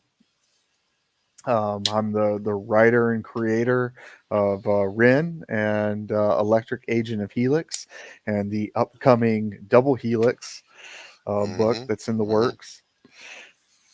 All right. And Tanner is also, by the way, a combat veteran and all-around nice guy. Thank you. Just saying, thank you for your service, my brother. Oh, I appreciate it. Thank you for yours. Oh, yeah. It's my pleasure, man. Hey, tell us about Electric. So Electric is an energy succubus of unknown origins that will be doled out within the ongoing series Double Helix. But she's an energy succubus. She can project that energy into these hilts that just send chaos energy all over the place, and it's kind of like Psylocke on crack, I guess.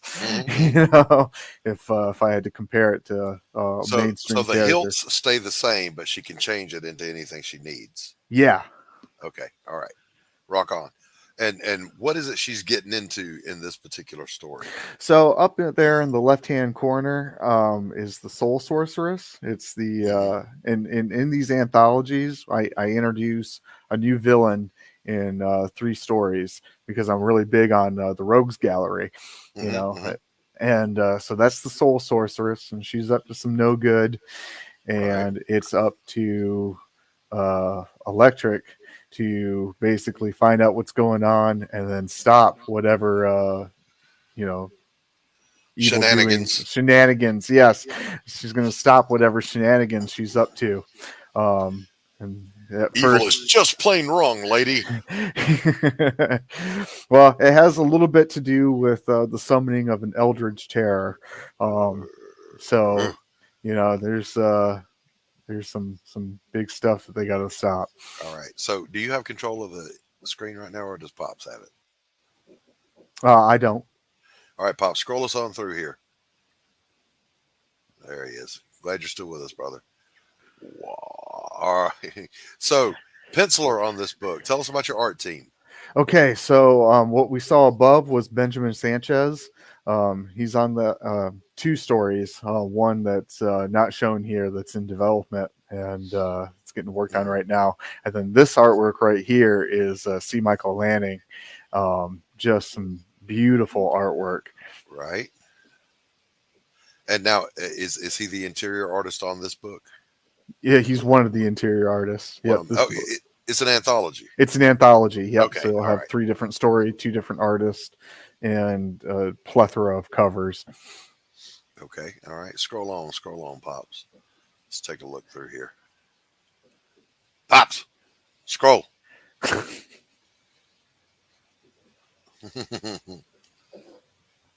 All right. So let's go through let's go through the tiers here. All right. So I basically showed the 4 different main covers. And so for the first ones, it's, cover A, cover B, cover C, cover D. Mm-hmm. And you got covers A, B, and D are by Benjamin Sanchez. Cover C is from an amazing artist out of Brazil. His name is Tami Gadaha. Okay. And this is $5 for a floppy. This is not. Yes. This is not digital, boys and girls. It's not digital. The book in your hands for $5 plus shipping. All right. Now, if you want a digital copy, I believe it's $2 up above. Okay. All right. Scroll on. And then also for $5 plus shipping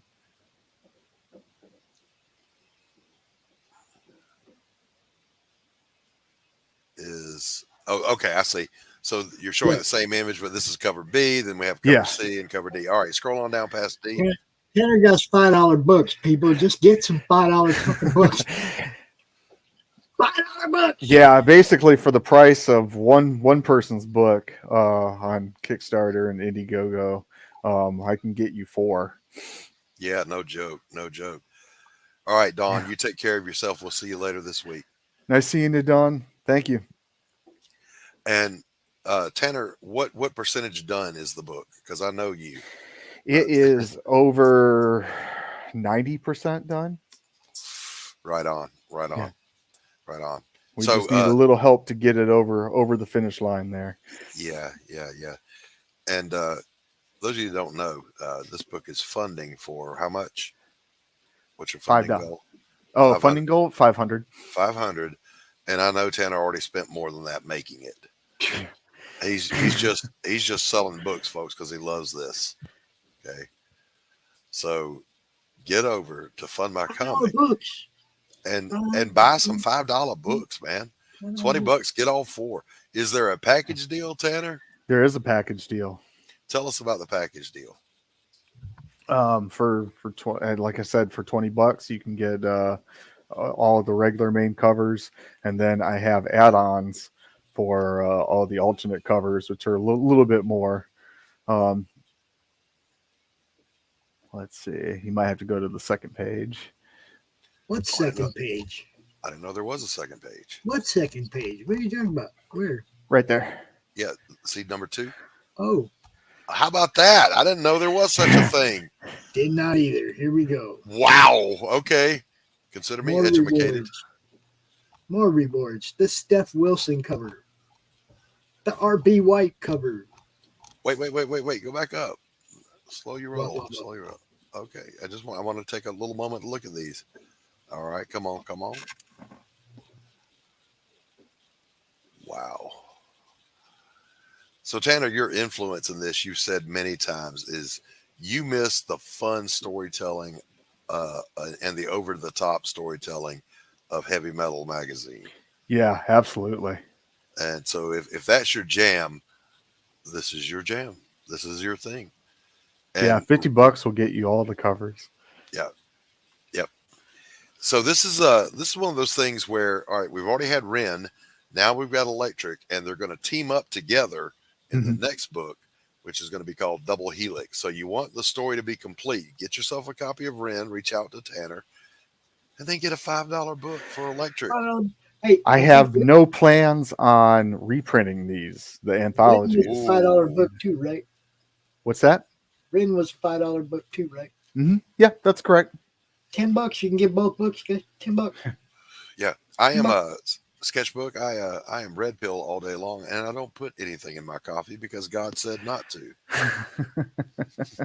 God said, "Thou shalt drink thy coffee black." Did Stephen B ask for the link earlier? Yeah, he did. He did. He can join us, dude. And Tanner,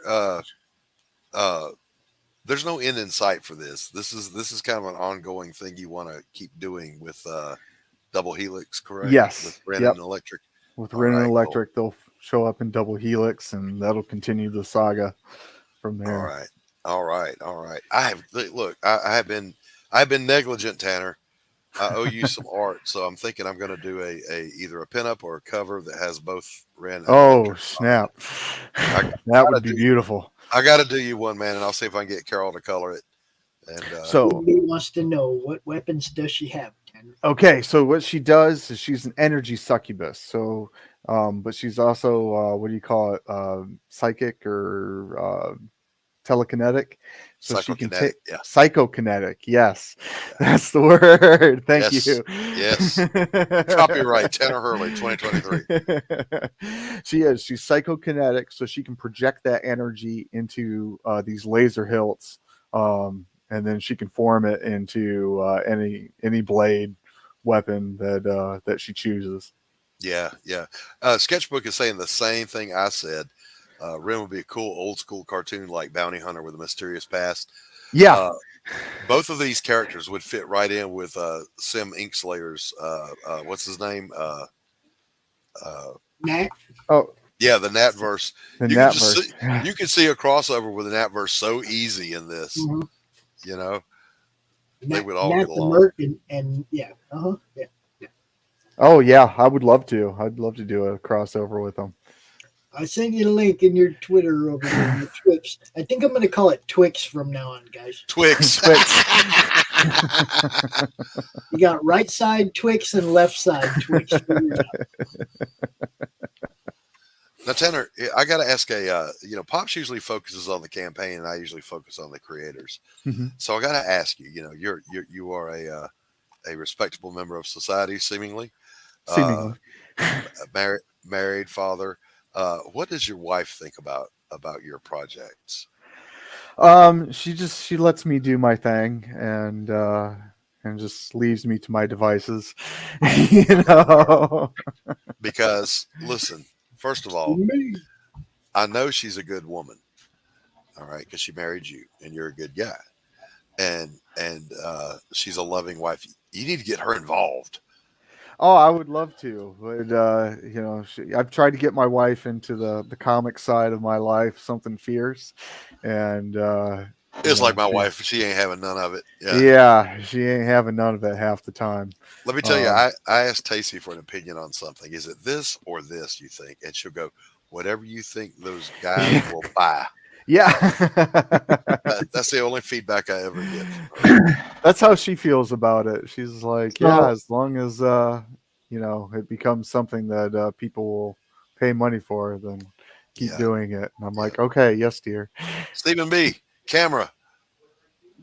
Do I have to? Yes.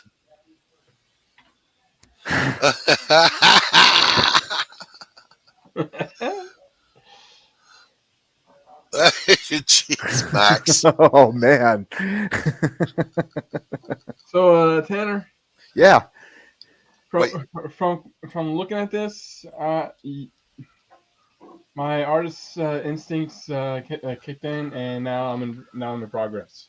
Oh snap! All right, all right, all right, all right, all right, Oh all my right. gosh! Yeah, heck yeah! My artist, my comic artist instincts kicked in, and like, Is it safe to say that you got inspired, Stephen? yes, I got inspired. All right, but when we say on camera, that's not what we mean, sir. Don't you try to hide from us. Your family, you know the routine on this show. Well, I mean, technically, on my show, that's what we do. But there he is. There he is. The other good-looking guy on the stream. Max, always a pleasure to see you too, sir. You guys don't know You Atrocity. tell him this is Monday Madness, Doc. I don't have to. Yes, yeah, listen, I'm going to put you in the back, Pops. Atrocitypress.com, Mary Machine Gun, Ninja Bimbos in Space, Ninja Bimbos, Human Hunters, Human Hunters, Human Hunters, Human Hunters, and the soon to be Lady Blasphemy with Mary our own Machine Rich Parada. Gun. They just come out the woodwork over there where Max is at. Yeah, I'm not even allowed to do that sketch. I went on there once and sang, and they said I was banished. Don't ever come back here again. You're not allowed to sing. What did you sing, Doc? What did you sing? I sang, I like to go swimming with bow-legged women. That's why they said.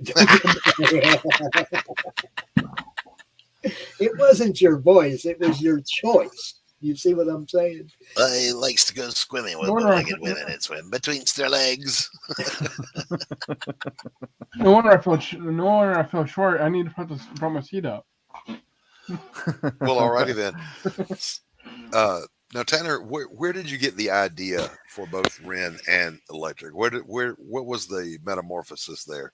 Oh man! So what had happened was, I had read an article where heavy metal was changing the look and design of Tarna, a beloved character from the movie and comic itself. Infuriating the fans, and then they called out the fans, and I thought, oh my God, you don't do that. I was like, they basically said that these aren't the people we want, buying our books and magazines. And that's probably why they're belly up now. But I said, oh man, if they're not going to produce the kind of stuff that people want to see, I said, I'm going to produce what people want to see. That's right. That's right. Yeah, I remember all that. That was one of the dumbest dumb things a dumb person has ever dumbed. And so there was that. It was one of the catalysts. And then I had another situation where my first studio was starting to collapse. I'm not going to name names, but there were people that when they say in Hollywood, creative differences, I realized that is a real thing. I had creative differences, basically I had hired creators and I was paying money and they didn't want to listen to me. So, so things went south really quickly, but, so some of the writers that I worked with, they were like, oh, this project that I was trying to greenlight for them. They had said it took them, a long time to, like 30 years to create the story. And it was, had so much continuity and all this kind of stuff. And I was still a little mad at them. And I was like, well, hold my beer. Cause, I can create a whole world, in like 2 weeks. And so I sat down and that's what I did, know? Yeah. I'll do it without you, boners. Do it without you guys, and I'll do it in a fraction of the time. That's right. And that's what I did, and people seem to be taken to it. They like it. And as long as they like it, I'll keep producing it. Hell yeah. Hell yeah. Hell yeah. So over on Fund My Comic, $5 comic books. I mean, I, I don't even know what else to say. If that doesn't get you, nothing will. Yeah, Well, that's what I keep saying. It's like it's Just back it already. $5 comics, no brainer. Yeah. And if people stick with it and they enjoy it, I've got a big surprise with Double Helix. I've got Simon Bisley on board. Hello. So we've got some big plans, some big plans. Yes. And Tanner is an honest guy. He is a hardworking guy. What he says he'll deliver. And I can't do a $5 book. I can't do it. I can't. He can. Go get him. All right, What are you waiting for? To go for the hair. All right, Stephen, we don't need a running commentary on. I think he's kidding. like, put her back up there so I can see her. I think that's what he's saying. Is that what you're saying, Stephen? Well, since he took the campaign off the screen, I had to open up a new tab. Oh, okay. I can put it back up there. But okay, that's fine. Or well, he's got it. He's got it. Actually, bring it up for Tanner. I can do that. Well, creative difference also means that somebody's paying you to produce a product, and you go, "Yeah, no, I'm going to do what I want to do." No, that's not how any of this works, Scooter Poot. Me, boss. You do work. Yeah, it got to the point where there was just too many chefs in the kitchen, and I pulled the plug. So. And struck out on your own, and struck out on my own, and here we are. Yeah, man. Yeah, Tanner Hervey, the Steely Eyed Missile Man. And now books are getting done. Imagine that. Now books are getting done. See? Now books are getting done. Exactly. Yeah. Oh, it'll take years, Tanner. Years, I say. Decades. Get the hell out of here with that. Well, we had a small setback with this one. I was on Kickstarter, and it was at the height of inflation. Yeah. I talked about this on a few other streams. But we experienced 2K and drop pledges, which I guess was unheard of, and it was astronomically crippling. But here we are chugging along. I keep giving updates to everyone. Doing it right. It's going to get done. It's going to get done right. Things. You keep your backers appraised of what's happening, and you overcome the Bidenomics. I mean, the current economy, and you just push through. You push through, because you know what? There's doers and there's talkers. All right. Stephen B is a doer. Tanner Hervey is a doer. I'm a doer. I'm back here working every single day. Come hell or high water, I'm going to get my product out the door. If I got to go to a Xerox machine and make you copies, you're going to get a book. All right. I can't get the. I'll probably. Big thighs. Gotta have some big thighs there, Tanner. Big round nibble thighs, with salt and butter. Just saying. Don't overthink it. I think he's drawing this version of her though. This one down here. Well, I mean, he's drawing the Stephen B version, but yeah. Well, every other style has their own interpretation, and I'm trying to find. Well, just find yours. Probably be the most accurate look. Hey, you do you, brother. It's gonna come out great. Yeah, I heard the best analogy. There's 1,000 different definitions that people come up with for what style is. Here's what it really boils down to. When you're a kid, everybody learns to write their letters the same way. your style of writing just emerges as you do it. It's organic. It's natural. It's not something you have to force. It just happens. It's true. Some people have penmanship, some don't. I don't. I don't. By the way, some people don't. I can't even read my own writing. I'll write myself notes and go, "What the hell was I saying here?" I don't know. It must have been important. I wrote it down. I've got a list right here. Doc has a code that only he can understand.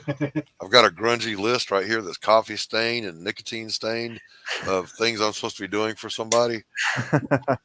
One day I'll decipher it, you know. So Tanner, do you got something to show people yet or no?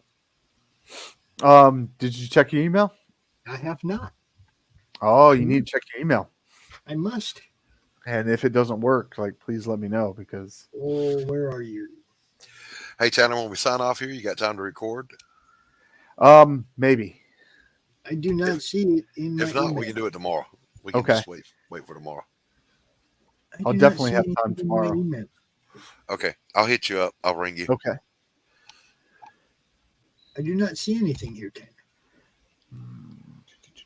Okay, Sketch. I love you, brother, but that's technology. It's almost like you don't know me. It's technology. Technology hates me, and I hate it back. I got nothing, Tanner. Let's see. Oh, there's something going on behind the scenes here, ladies and gentlemen. Send it to popsfanzant@gmail.com. Don't dox. The Pops Fans. Put it in private chat. Put it in private chat, Pops. Everybody knows my email. It's part of booking. It's No, part I'm of being able to saying, book on the show. I'm saying write it down so he can cut and paste it. Oh no! Just to put the word "the" in front of what he did. No big deal. Yeah, I got this. That's almost doable. I used to do my dictation for my patient notes that way, Sketch. My secretary hated me for it.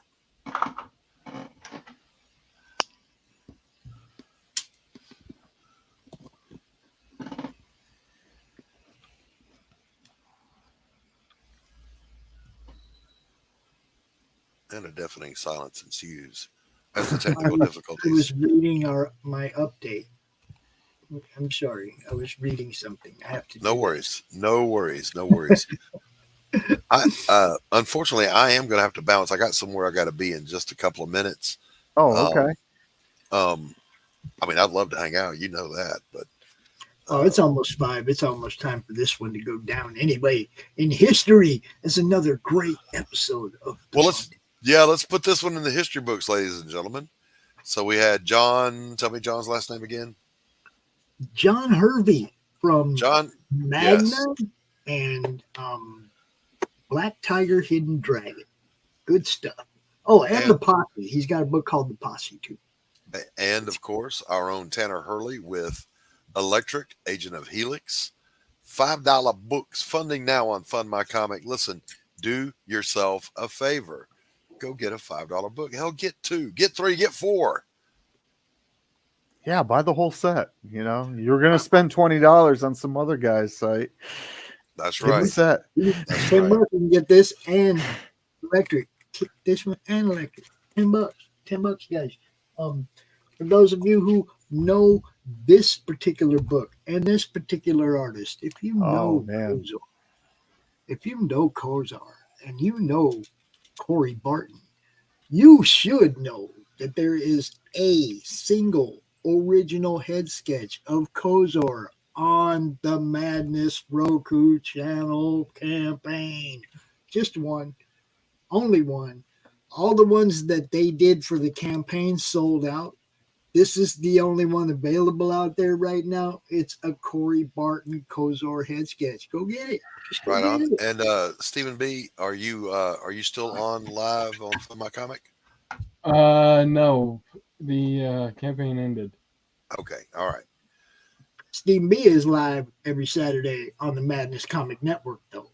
Every Yes, he Saturday is. night, 7 o'clock. Come So- watch Stephen B draw, level up, because dude just keeps getting better. Stephen, Oh, if someone yeah. wants to get their hands on Crypts and Legends #1, how could they do that? Just tell them to get a hold of me, and I'll put them in touch with you, bro.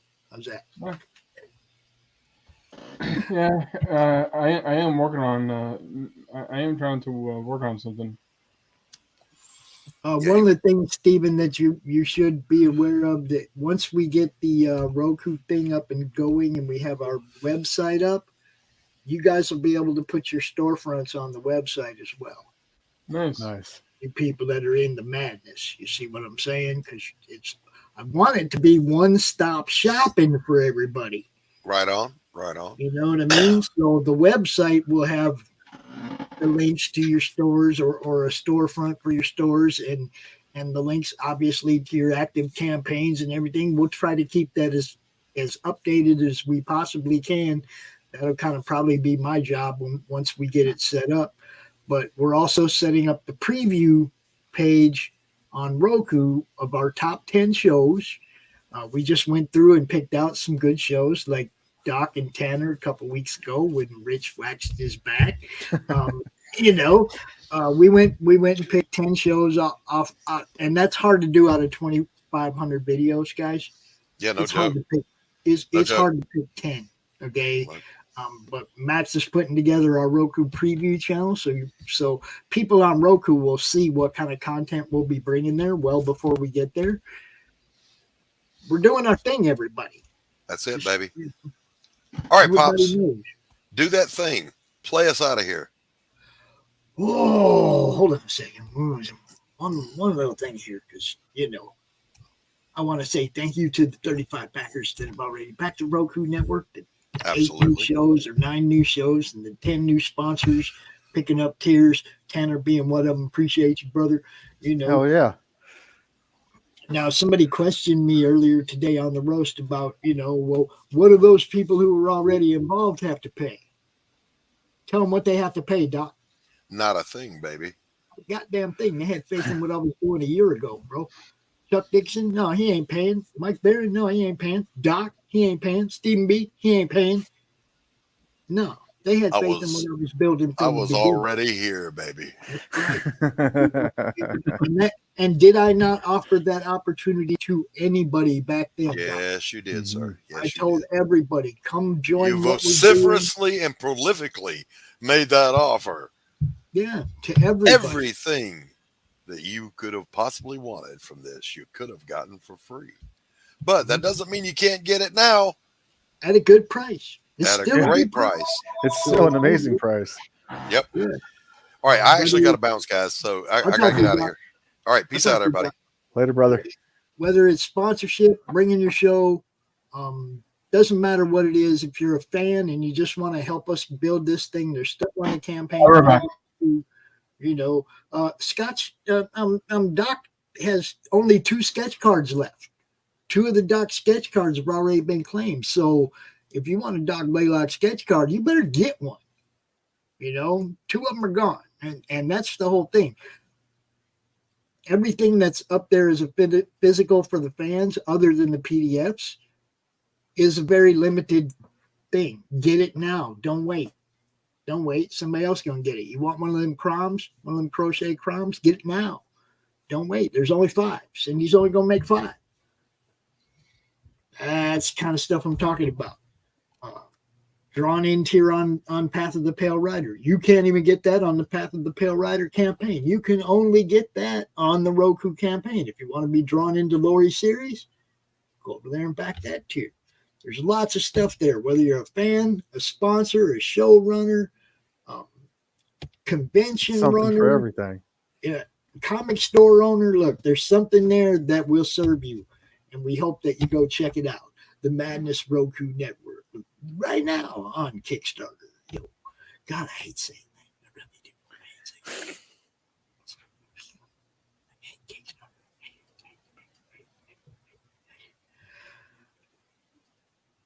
But I love doing what I do. So sometimes, like somebody said earlier, you get to walk through the hell of your own creation. All right, I'm back. Pops is walking through the hell of his own creation right now. Y'all can give me a hand. We can all go We can all go to bed. Want to get this done before the stream ends. Say what? What's up? I said I want to get this this drawing done before the stream ends. Oh, you're not going to make that because the stream's pretty much over, Steve. But you know what you can do? You could pause right there and do the rest of it on Saturday during your show. Yeah. And like flesh it out in full detail and everything. You know what I mean? It's I looking love good. it. It's looking good. It all, come on. You know what I'm going to say. Just keep leveling up, bro. Hell yeah, brother. But yeah, if you want to do this or else do Rin on Saturday and put Rin and Electric side by side, that'd be cool too. Suggestions. I won't say no. Well, with any new character I draw, I pretty much made a rule to just draw them in a stance like this. Mm-hmm. Because if you try to draw them in a pose like this or like this, you're gonna screw up. Nice. Dude, those won't look good. What do you mean you're gonna? It's gonna look up. What are you talking about? That's ridiculous. You're gonna do whatever fine. your inspiration calls upon you to do, brother. Here's the thing. That's not my first time. That's not my first time drawing those characters there. This is my first time drawing this character. And she's looking good, bro. She's looking great. No doubt. For everybody who, like I said, doesn't know Stephen B, Saturday night right here on the network and on his own channel, Bold Cat Studios. You can go over there and subscribe to him over there too. He could use the bump on YouTube, no doubt. Tanner, my dude, co-host on Doc's Coffee Shop every Wednesday morning, creator, publisher in his own right. You guys know what's up.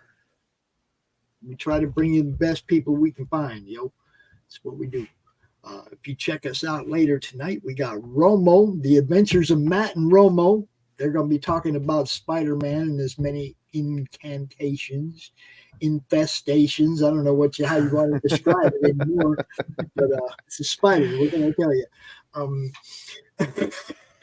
And at 8 o'clock, we have a very special Madness edition. We're going to be out here for a little while, probably not too terribly long, with Mike Barron talking about his new sign up over there at Rippaverse, man, joining the Rippaverse. So we're going to talk to Mike about what led to that and what he's going to be contributing to the Eric July universe. Can't wait to see. Talking to Mike tonight. So well, that'll be fun. Oh, it's going to be nice. Yeah. So, always trying to bring you something, people. All day, every day. Got the madness coming at you. Y'all have a great evening, and we will see you in a couple hours, man. Right? All right. Peace.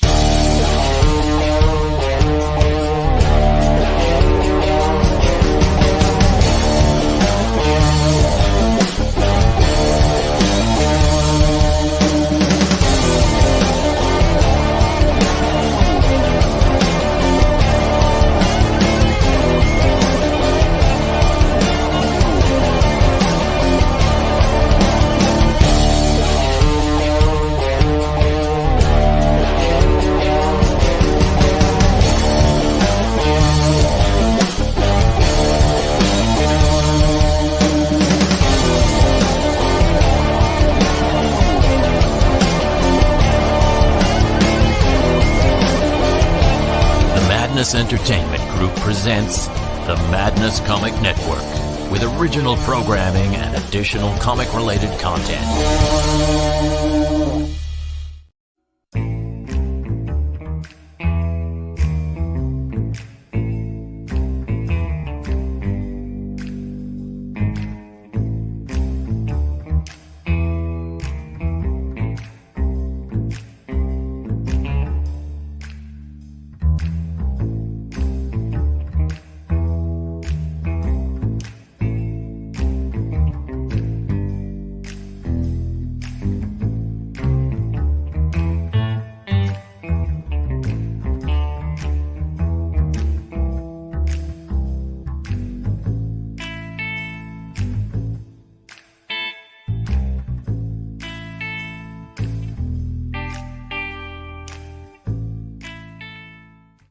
is Path of the Pale Rider anyway? Is it a comic book?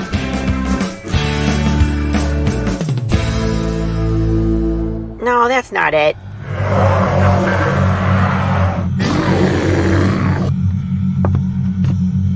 Is it this?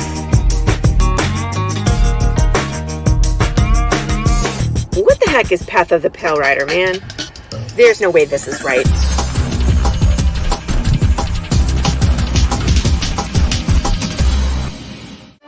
How about this?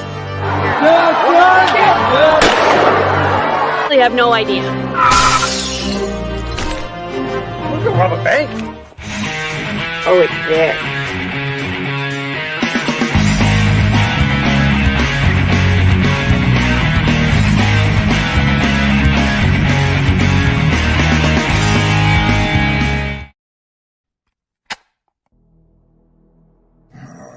I told that moron not to take out my Tchaikovsky tape. No matter, let's get started.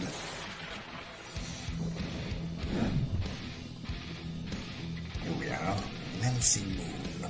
The last time we left our heroine, she had just joined my esteemed colleagues at level M.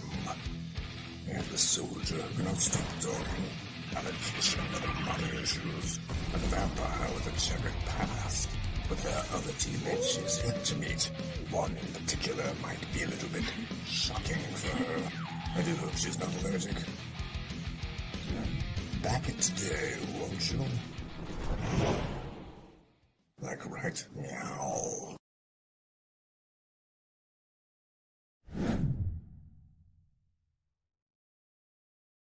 Comic Books for Kids provides comic books to kids in hospitals and cancer centers across the U.S. It's a place where we can all work together to make sure every child has a comic book. 100% of all proceeds go towards the kids. It's about making a difference, and while they're in the hospital, allowing them to fly like a superhero, battle dragons, or rescue teddy bears. We are in every state in the country and now support over 160 hospitals. Every month, we add more. Visit cb4k.org.